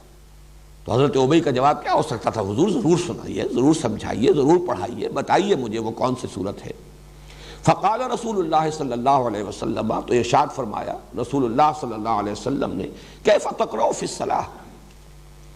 ذرا سناؤ تو صحیح نماز کیسے پڑھتے ہو، کیا پڑھتے ہو نماز میں؟ قال فقرأ ام القرآن، انہوں نے کہا کہ انہوں نے پڑھا پھر سورہ ام القرآن۔ اب یہاں دیکھیے وہ لفظ آ گیا، سورہ فاتحہ، ام القرآن، انہوں نے تلاوت کی۔ نماز تو میں ایسے پڑھتا ہوں، نماز میں سورہ فاتحہ پڑھتا ہوں۔ فقال رسول اللہ صلی اللہ علیہ وسلم، تو حضور نے ارشاد فرمایا، والذی نفسی بیدہ، اس ہستی کی قسم ہے جس کے ہاتھ میں میری جان ہے، ما انزلت فی التوراۃ ولا فی الانجیل ولا فی الزبور ولا فی القرآن مثلھا، اس صورت کے نظیر اور اس کے مثل نہ تورات میں، نہ انجیل میں، نہ قرآن میں، نہ زبور میں کبھی نازل نہیں ہوئی، بے مثل اور بے نظیر صورت ہے۔ وَإِنَّهَا سَبْعٌ مِّنَ الْمَثَانِي، یہی ہے سبع من المثانی، والقرآن العظیم، اور یہی ہے القرآن العظیم، عظمت والا قرآن، الذی اعطیتہ، جو کہ مجھے عطا کیا گیا ہے۔ رواہ الترمذی، یہ جامع ترمذی کی روایت ہے۔ یہ جو دو الفاظ ہے سبع من المثانی اور قرآن عظیم، یہ در حقیقت سورہ ہجر کی آیت میں وارد ہوئے ہیں۔ چنانچہ وہاں مضمون جو ہے آخری حصے میں سورہ ہجر کے وہ یہ ہے کہ اے نبی، جو کچھ لوگ آپ کو کہہ رہے ہیں، کوئی مجنون کہہ رہا ہے، کوئی اور کچھ کہہ رہا ہے، آپ اس پر ملول اور غمگین نہ ہوں۔ ہم نے یہ آسمان اور زمین بے مقصد نہیں بنائے، ہر شے کا نتیجہ نکلے گا، مجرموں کو بھی سزا مل کر رہے گی۔ اسی طریقے سے یہ دولت مند ہیں اور جو اس وقت سرداران قریش ہیں، جنہیں چودراہٹ حاصل ہے، اقتدار حاصل ہے، ان سے بھی آپ متاثر نہ ہو، ان کی ان چیزوں کو بھی نگاہ میں نہ لائیے۔ وَلَقَدْ آتَيْنَاكَ سَبْعًا مِّنَ الْمَثَانِي وَالْقُرْآنَ الْعَظِيمِ، ہم نے تو آپ کو 7 دی ہیں دہرائی جانے والیاں اور قرآن عظیم عطا کیا، یعنی اتنی بڑی دولت آپ کو دی ہے کہ کوئی دولت اس کے مقابلے میں کوئی حیثیت نہیں رکھتی، کسی کا اقتدار دنیا میں کسی اہمیت کا حامل نہیں، یہ آنی جانی چیزیں ہیں، فانی چیزیں ہیں، کسی شے کی کوئی وقت آپ کی نگاہ میں نہ ہو۔ ظاہر ہے یہ حضور سے کہا جا رہا ہے، لیکن اس میں مخاطب جو ہے وہ خود مسلمان ہیں، اور قیامت تک کے لیے لوگ ہوں گے جو بھی اس راستے پر آئیں۔ جب تک کہ نگاہوں میں ان چیزوں کی تحقیر کی کیفیت پیدا نہ ہو جائے، آدمی اس راستے پر چل ہی نہیں سکتا کہ جو راستہ قرآن کھولتا ہے انسان کے لیے۔ تو اس میں فرمایا کہ ہم نے آپ کو وَلَقَدْ آتَيْنَاكَ سَبْعًا مِّنَ الْمَثَانِي وَالْقُرْآنَ الْعَظِيمِ، سورہ ہجر کی آیت نمبر 87 ہے یہ، ہم نے تو آپ کو 7 عطا فرمائی ہیں دہرائی جانے والیاں اور قرآن عظیم عطا کیا ہے۔ تو حضور نے فرمایا جو مجھ پر اللہ نے جو اپنا احسان جتایا ہے، اپنا انعام جو ہے فرمایا ہے کہ ہم نے اتنی بڑی دولت آپ کو دی ہے، وہ یہی تو ہے، یہی سورہ فاتحہ ہے، ہے سبع المثانی، یہی ہے سبع مثانی، اور یہی ہے القرآن العظیم، بہت عظمت والا قرآن۔ یہاں میں یہ چیز بھی بیان کر دوں کہ مولانا اصلاحی صاحب اس آیت کا منشا یہ سمجھتے ہیں کہ وہ جو 7 گروپ میں بیان کر چکا ہوں، جن میں سے ہر گروپ جو ہے صورتوں کا، اس میں کچھ صورتیں مکی ہیں، کچھ مدنی ہیں، تو انہوں نے اس آیت سے مراد وہ لی ہے۔ مجھے ان سے اختلاف ہے، جہاں تک وہ بات ہے کہ 7 گروپ ہیں، مکی اور مدنی صورتوں کے 7 گروپ بنتے ہیں، اس سے اتفاق ہے،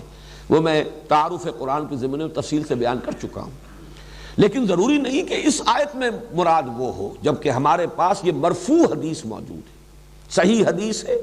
قول ہے محمد الرسول اللہ صلی اللہ علیہ وسلم کا، تو ہمیں اس سے ادھر ادھر ہونے کی ضرورت نہیں ہے، بلکہ تقاضا ہے کہ ہم اس کے ساتھ اس سے ادھر ادھر نہ ہوں۔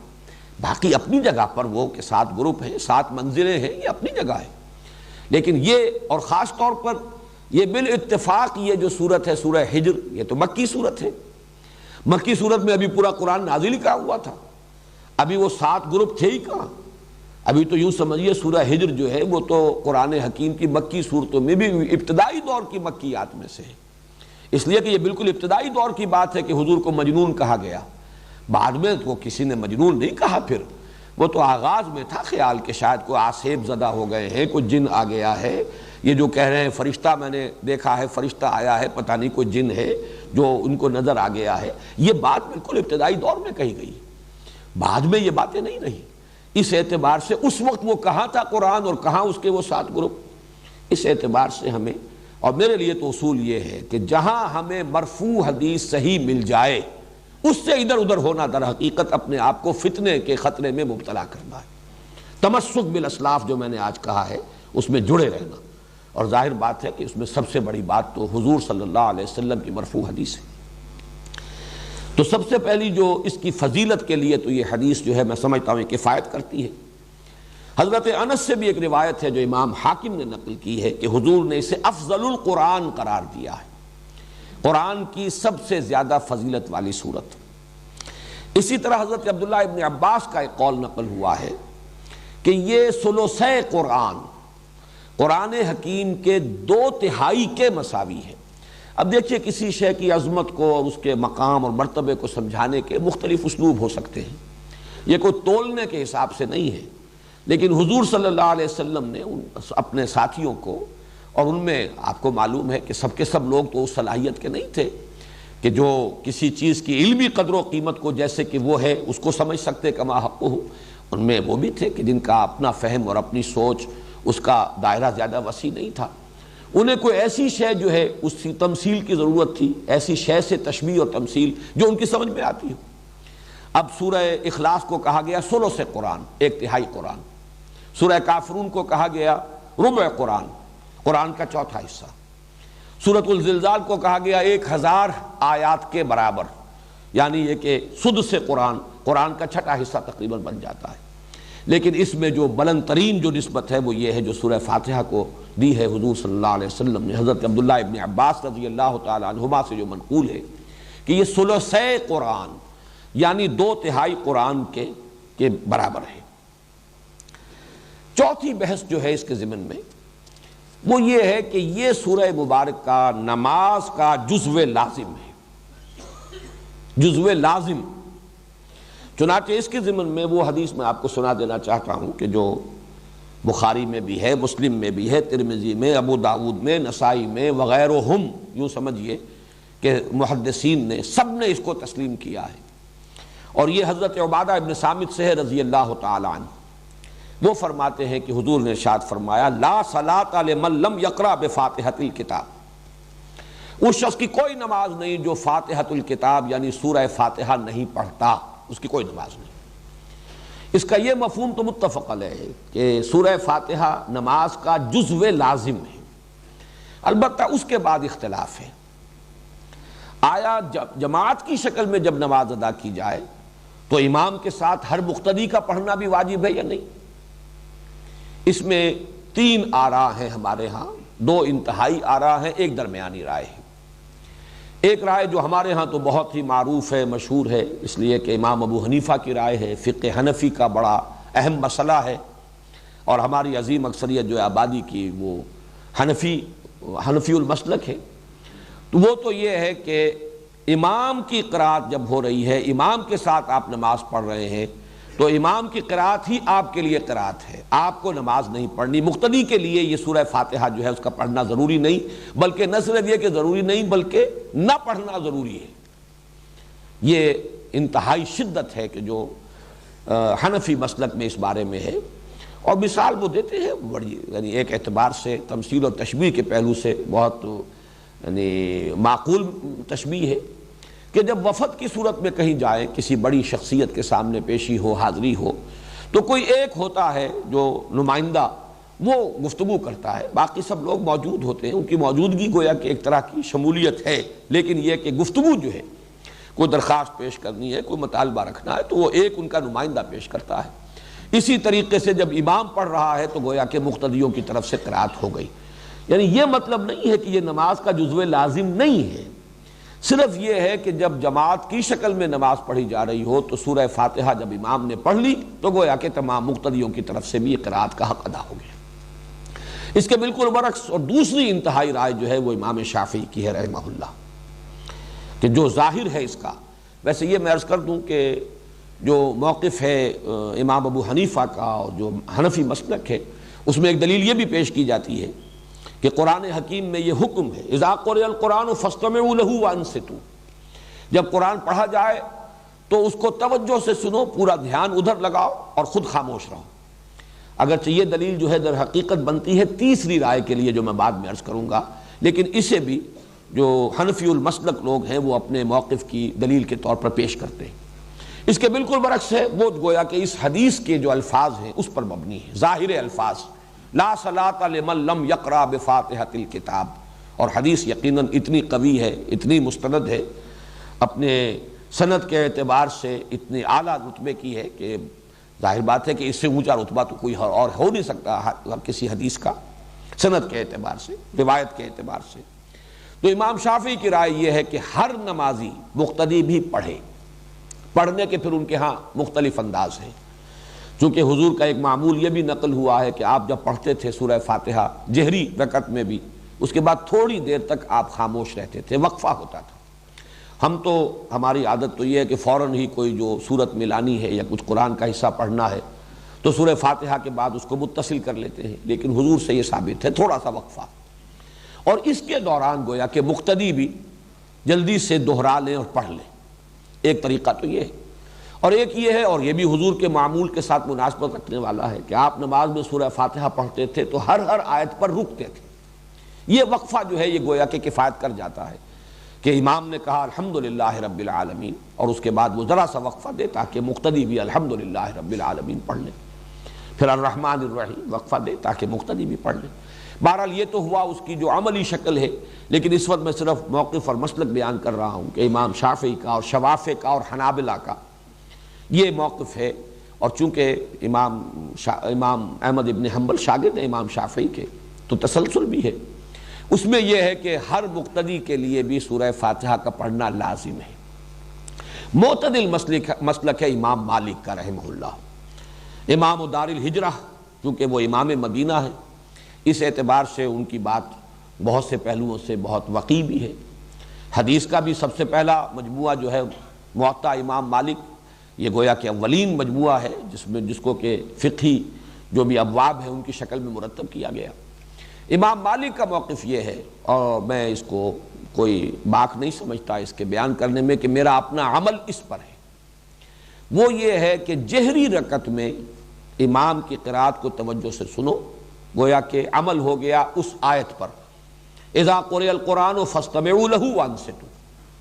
البتہ سری رکعت ہے اس میں خود سورہ فاتحہ پڑھو، اس لیے کہ اس وقت آپ سن نہیں رہے۔ لیکن یہ کہ ہمارے ہاں بعض جو مفتی حضرات ہیں، حنفی مفتی حضرات، وہ اس میں بہت شدت سے کام لیتے ہیں کہ فرض کیجئے کوئی رکعت آپ کی چھوٹ گئی تھی، پہلی رکعت رہ گئی تھی، آپ دوسری میں شریک ہوئے، تو اب اگر آپ اپنی رکعت پہلی جو ہے پڑھنے کے لیے، جبکہ باقی نمازی فارغ ہو گئے، سلام پھر چکا، امام سلام پھر چکا، اب آپ کھڑے ہو کر جو رکعت پڑھ رہے ہیں، تو شدت کی انتہا یہ کہ اس رکعت میں بھی سورہ فاتحہ مت پڑھو، صرف اتنی دیر کھڑے رہو جتنی دیر کے سورہ فاتحہ پڑھی جاتی ہے۔ اب یہ چیز جو ہے میرے نزدیک انتہا پسندی والا معاملہ ہے بالکل اس معاملے میں۔ بہرحال درمیانی مسلک یہ ہے، لیکن یہ کہ اس وقت جو کچھ مجھے بیان کرنا تھا یہ میں نے بیان کر دیا، اس لیے کہ یہ عملی مسئلہ ہے، بہت سے حضرات کو اس سے سابقہ پیش آ سکتا ہے۔ لیکن یہ کہ اصل بات جو اس وقت جو میری بحث تھی وہ یہ کہ یہ نماز کا جزو لازم ہے۔ پانچویں بحث یہ ہے کہ جزو لازم نہیں، یہی اصل نماز ہے، یہی صلاۃ ہے۔ اس اعتبار سے ایک حدیث قدسی جو ہے اس کا ذرا رکھو یہاں پر، جو لگا دو اب وہ حدیث قدسی کے جو مسلم شریف میں ہے، صحیح مسلم میں ابو ہریرہ رضی اللہ تعالی عنہ سے مروی ہے۔ ابھی ہم نے جو حدیث پڑھی تھی کہ حضور نے پوچھا کیف تقرؤ فی الصلاۃ، نماز میں کیا پڑھتے ہو، اور آپ حضرت ابی بن کعب نے سورہ فاتحہ پڑھی۔ لیکن یہ کہ یہ تو ہوا نماز میں سورہ فاتحہ کا پڑھنا۔ دوسری حدیث جو ہے یہ حدیث قدسی ہے، جس میں کہ حضور صلی اللہ علیہ وسلم نقل فرما رہے اللہ کا ایک فرمان۔ حدیث قدسی اصل میں اسے کہا جاتا ہے جس میں کہ حضور صلی اللہ علیہ وسلم یہ فرمائے کہ اللہ یوں فرماتا ہے۔ وہ اگرچہ قرآن تو نہیں ہے، وہ وحی جلی نہیں ہے جو قرآن میں شامل ہو، لیکن یہ کہ وحی خفی جو ہے اس کے ضمن میں یہ کہا جائے گا کہ وہ سب سے بلند ترین وحی خفی ہے۔ یوں کہیے کہ وہ جو وحی خفی میں جو درجے ہو سکتے ہیں ان میں بلند ترین درجہ حدیث قدسی کا ہے۔ اس کے الفاظ نوٹ کیجئے، اللہ تعالیٰ فرماتا ہے قسمت الصلاۃ بینی و بین عبدی نصفین، میں نے نماز کو تقسیم کر لیا ہے اپنے اور اپنے بندے کے مابین دو نصفوں میں، دو آدھے آدھے حصوں میں۔ فنصفها لی ونصفها لعبدی، تو اس کا آدھا حصہ تو میرے لیے ہے اور آدھا حصہ آگے وہ بڑھاؤ، نصفها لعبدی، اور اس کا آدھا حصہ میرے بندے کے لیے۔ اور اس کے بعد فرمایا جو نیچے الفاظ ہیں وَلِعَبْدِي مَا سَأَلَ، اور میرے بندے کو مل گیا، میں نے عطا کر دیا، جیسے انگریزی میں کہتے ہیں گرانٹڈ، میں نے بندے کو دیا، وَلِعَبْدِي، میرے بندے کا ہو گیا ما سال جو اس نے مانگا۔ یہاں پہ حدیث قدسی تو ختم ہو جاتی ہے، البتہ پھر حضور صلی اللہ علیہ وسلم وہ یہاں درج نہیں ہے، بس رہنے دو۔ حضور نے پھر اس کی وضاحت فرمائی، اذا قال العبد الحمد للہ رب العالمین یقول اللہ تعالی حمدنی عبدی، جب بندہ کہتا ہے الحمد للہ رب العالمین تو اللہ فرماتا ہے میرے بندے نے میری حمد کی۔ وَإِذَا قَالَ الْعَبْدُ، اب جب بندہ کہتا ہے الرحمن الرحیم یقول اللہ تعالی، فرماتا ہے اللہ تعالی اثنى علی عبدی، میرے بندے نے میری ثنا کی۔ جب بندہ کہتا ہے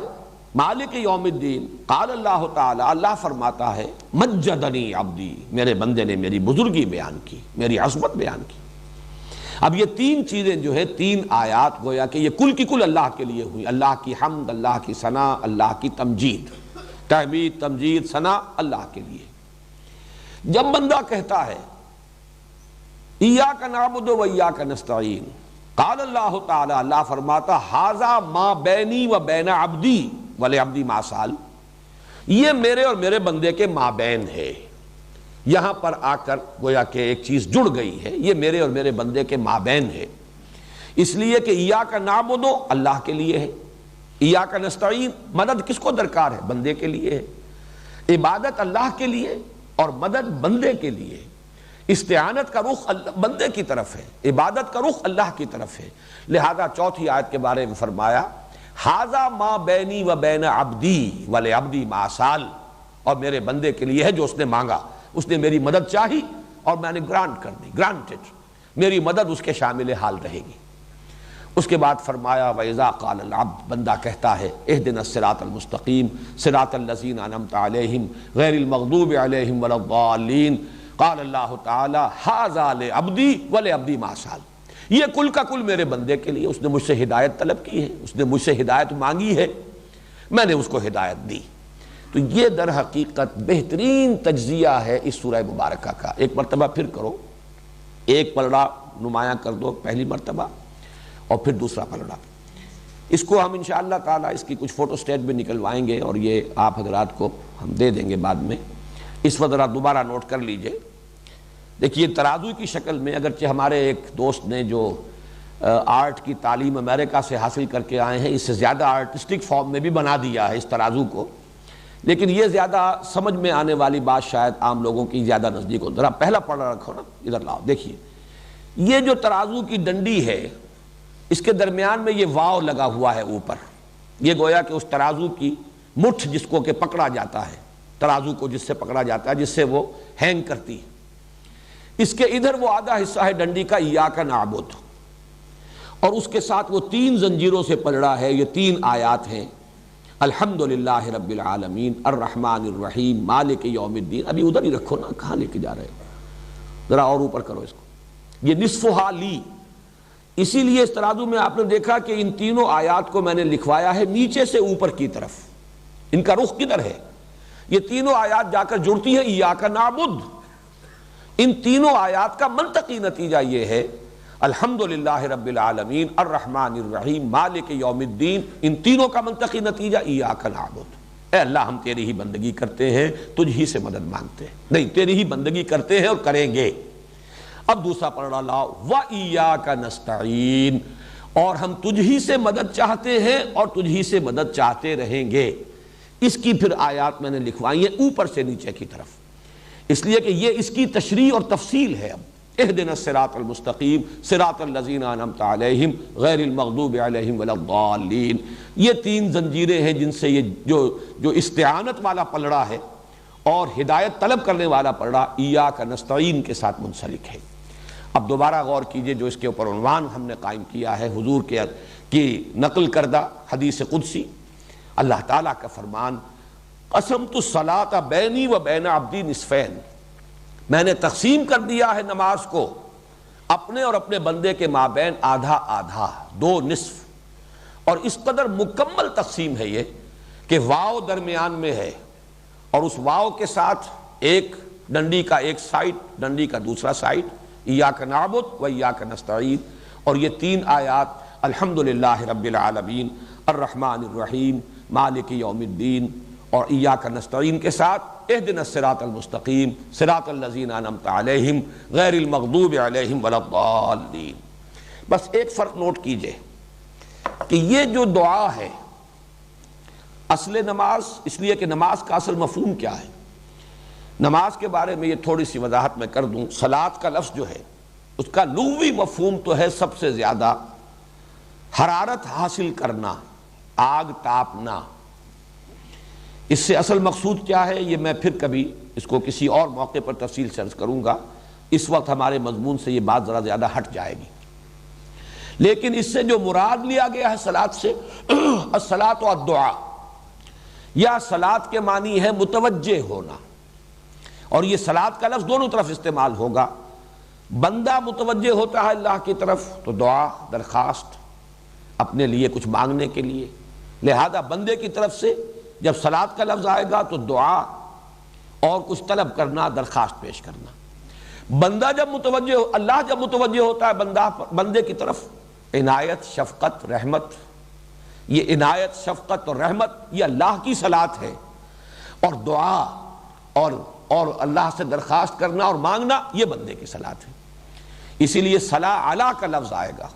هو الذی یصلی علیکم وملائکتہ. اے اہل ایمان, اللہ تم پر جو ہے متوجہ ہوتا ہے اپنی عنایتوں کے ساتھ, اپنی رحمت کے ساتھ, اپنی شفقتوں کے ساتھ. یہی ہے جو ہم کہتے ہیں اللہم صلی علی محمد وعلی آل محمد. پروردگار بھیج درود, کیا معنی؟ اپنی رحمتیں, اپنی شفقتیں, اپنی عنایتیں نازل فرما محمد صلی اللہ علیہ وسلم پر. لیکن بندے کے لیے جب لفظ آئے گا تو لفظ توجہ جو ہے وہ گویا کہ مشترک ہے. اور نماز کا افتتاح جو ہے وہ بھی اسی کلمے سے ہونا چاہیے, انی وجہت وجہی للذی فطر السماوات والارض حنیفا وما انا من المشرکین. بندہ متوجہ ہوگا تو اللہ سے مانگے گا, دعا کرے گا, استغفار کرے گا, اللہ سے سوال کرے گا. اسی لیے میں نے وہ نام آپ کو گنوائے تھے. یہ سورت جو ہے سورت الدعاء ہے, یہ سورت الصلاۃ ہے, یہ سورت السؤال ہے, یہ سورت المناجات ہے. تو اس نماز کا اصل حصہ جزو لا ینفک, بلکہ اصل نماز یہ سورہ فاتحہ ہے. فرق یہ ہے کہ اس مصحف کا اختتام ہوتا ہے معوذتین پر, وہاں پر قل کا لفظ آیا ہے, قل اعوذ برب الفلق, قل اعوذ برب الناس. یہاں قل کا لفظ نہیں آیا. بلکہ یہ کہ دعا گویا کہ تلقین کر دی ہے اللہ نے، اور اس کا جو اصل سبب ہے وہ میں اپنی اگلی بحث میں بیان کر رہا ہوں۔ لیکن اس وقت اس تجزیے کے حوالے سے چند مباحث ہیں جو اختلافی ہیں، ان کو ذرا اچھی طرح سمجھ لیجئے۔ پہلا اختلاف یہ ہے کہ آیت بسم اللہ سورہ فاتحہ کا جز ہے یا نہیں۔ اس میں بھی مدینہ، بصرہ اور شام کے قراء، قرات خود اپنی جگہ پر ایک بہت بڑا فن ہے، ان کی رائے اور امام ابو حنیفہ کی رائے یہ ہے رحمہم اللہ، ان تمام ائمہ قرات پر بھی اللہ کی رحمتیں ہوں، امام ابو حنیفہ پر بھی اللہ کی رحمتیں ہوں، ان کی رائے یہ ہے کہ آیت بسم اللہ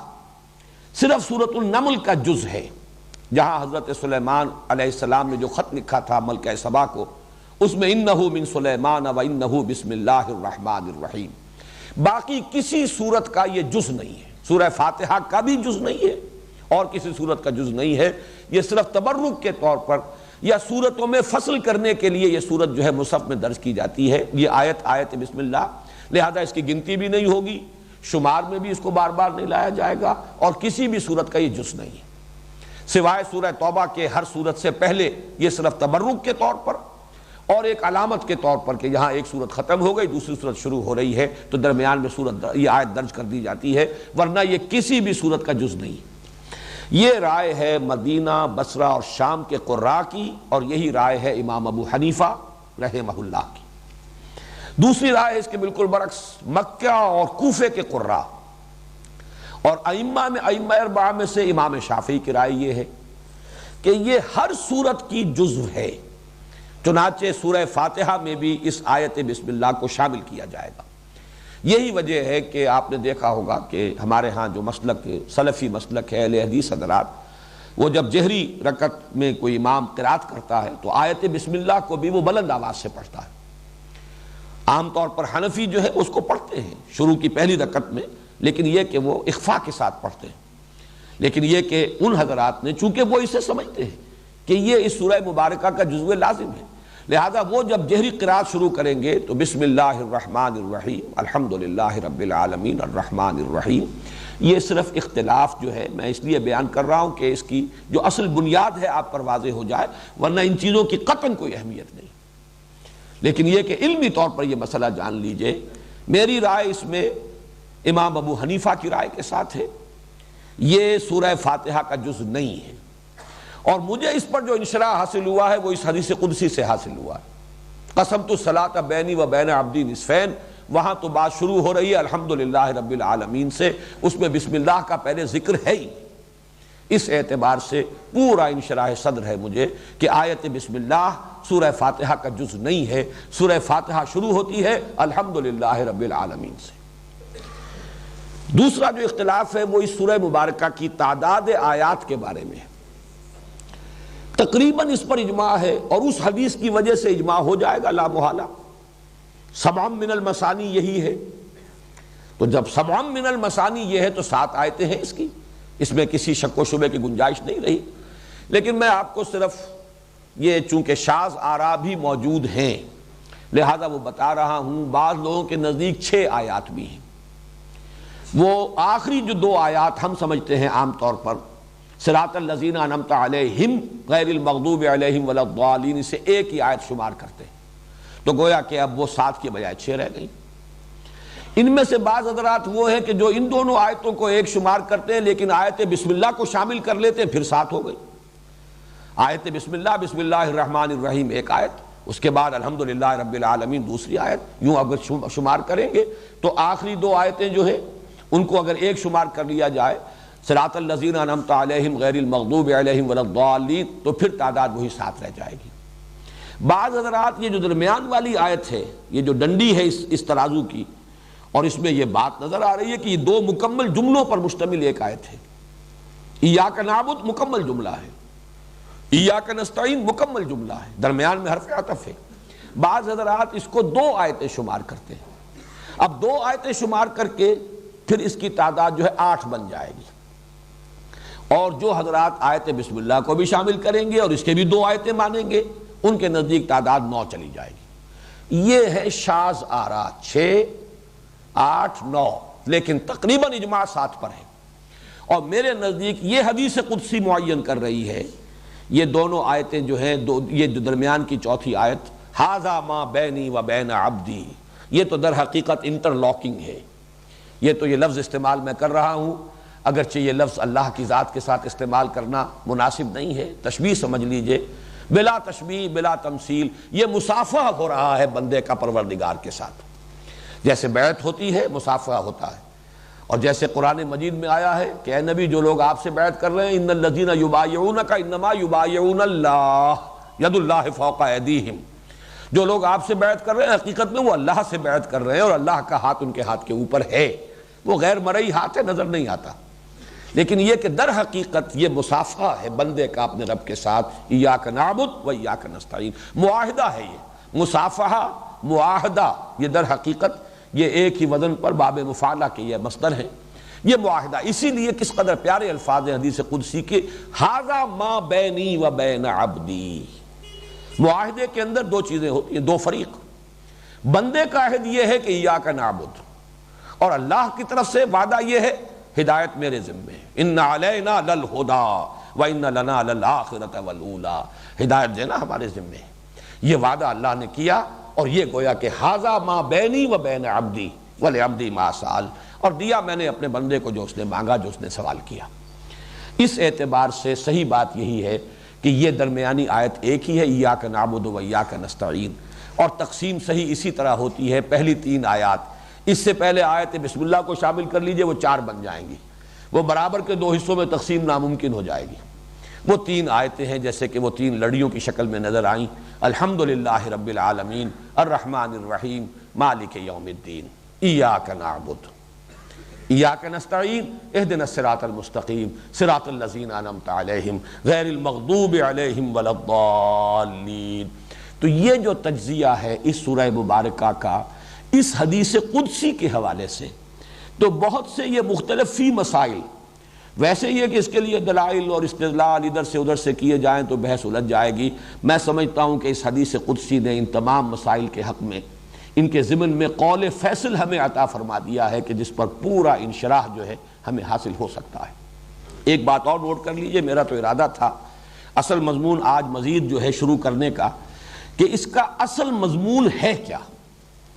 یہ تو در حقیقت قرآن مجید کے حکمت اور فلسفے کے لیے جڑ اور بنیاد اور اساس کا درجہ رکھتی ہے۔ ام القرآن کیوں ہے، اساس القرآن کیوں ہے، لیکن یہ کہ اب اس کا وقت آج نہیں ہے، وہ تو انشاءاللہ کل کریں گے، لیکن ایک ذرا اس کا نحوی تجزیہ بھی کر لیجئے۔ پہلی 3 آیات اگرچہ صرف پہلی آیت میں 2 الفاظ بھی مکمل جملہ بن جاتے ہیں، الحمدللہ، یہ جملہ اسمیہ خبریہ بن گیا، جملہ مکمل ہو گیا، لیکن اس کے بعد پوری 3 آیتیں آپ پڑھ جائیے، یہ اسی کے ساتھ شامل ہوتی چلی جائیں گی، علیحدہ جملہ کوئی نہیں آیا۔ یہ کہا جا سکتا ہے کہ یہ تینوں آیتیں ایک ہی مکمل جملہ بنتی ہیں، الحمدللہ رب العالمین الرحمن الرحیم مالک یوم الدین، کل حمد اللہ کے لیے جو تمام جہانوں کا رب ہے، جو رحمان ہے، جو رحیم ہے، جو جزا و سزا کے دن کا مالک ہے۔ یہ تمام جو آ رہا ہے رب العالمین، یہ بھی اللہ کا بدل ہے یا اللہ کی صفت ہے۔ الرحمن اللہ کی صفت دوم، الرحیم اللہ کی صفت سوم، مالک یوم الدین اللہ کی صفت چہارم، یہ تمام صفات ہیں۔ اصل میں در حقیقت ایک ہی جملہ بنے گا، الحمدللہ رب العالمین الرحمن الرحیم مالک یوم الدین۔ اسی طرح پڑھا جو دوسرا ہے ترازو کا، اس کو لیجئے، اہدنا الصراط المستقیم مکمل جملہ ہے، لیکن اگلی 2 آیتیں اسی کے ساتھ جڑیں گی تو جملہ بنے گا، ورنہ وہ اپنی جگہ پر مکمل جملہ نہیں ہے، وہ اسی کے ساتھ، جیسے کہ میں نے آپ کو سورۃ العصر کے ضمن میں بتایا، سورۃ العصر 3 آیات پر مشتمل ہے، مکمل جملہ درمیانی آیت مکمل جملہ ہے، ان الانسان لفی خسر، لیکن والعصر بھی اس کے ساتھ شامل ہوگا تو معنی دے گا، قسم کھائی جا رہی ہے، قسم کس چیز پر کھائی جا رہی ہے، ان الانسان لفی خسر۔ اور تیسری آیت الا الذین آمنوا وعملوا الصالحات وتواصوا بالحق وتواصوا بالصبر، یہ بھی اس درمیانی آیت کے ساتھ جڑے گا تو اس کا مفہوم نکلے گا۔ استثناء بیان ہو رہا ہے لیکن مستثنیٰ منہ نہ ہو، کس چیز سے مستثنیٰ، تو اس کا کوئی مفہوم معین نہیں ہوتا۔ لہذا ایک ہی جملہ بنا والعصر ان الانسان لفی خسر الا الذین آمنوا وعملوا الصالحات وتواصوا بالحق وتواصوا بالصبر۔ اسی طریقے سے الحمدللہ رب العالمین الرحمن الرحیم مالک یوم الدین ایک جملہ ہے۔ اہدنا الصراط المستقیم، اسی صراط المستقیم کی وضاحت ہو رہی ہے، صراط الذین انعمت علیہم اس کا بدل، غیر المغضوب علیہم ولا الضالین یا انعمت علیہم الذین انعمت علیہم کا بدل، جملہ ایک ہی بنا ہے اہدنا الصراط المستقیم صراط الذین انعمت علیہم غیر المغضوب علیہم ولا الضالین۔ البتہ درمیانی آیت نمبر 4 جو اس کی اس اعتبار سے اہم ترین آیت ہے، انٹرلاک جہاں ہو رہا ہے، یہ دو حصے آ کر جہاں جڑ رہے ہیں، جو مصافحے کی آیت ہے، معاہدے کی آیت ہے، یہ اس ایک آیت میں دو جملے مکمل ہیں، ایاک نعبد و ایاک نستعین، دو جملے ہیں جن کو حرف عطف جوڑ رہا ہے۔ تو یہ اس کا ہم نے نحوی تجزیہ بھی کر لیا۔ اب انشاءاللہ کل اصل گفتگو شروع ہوگی،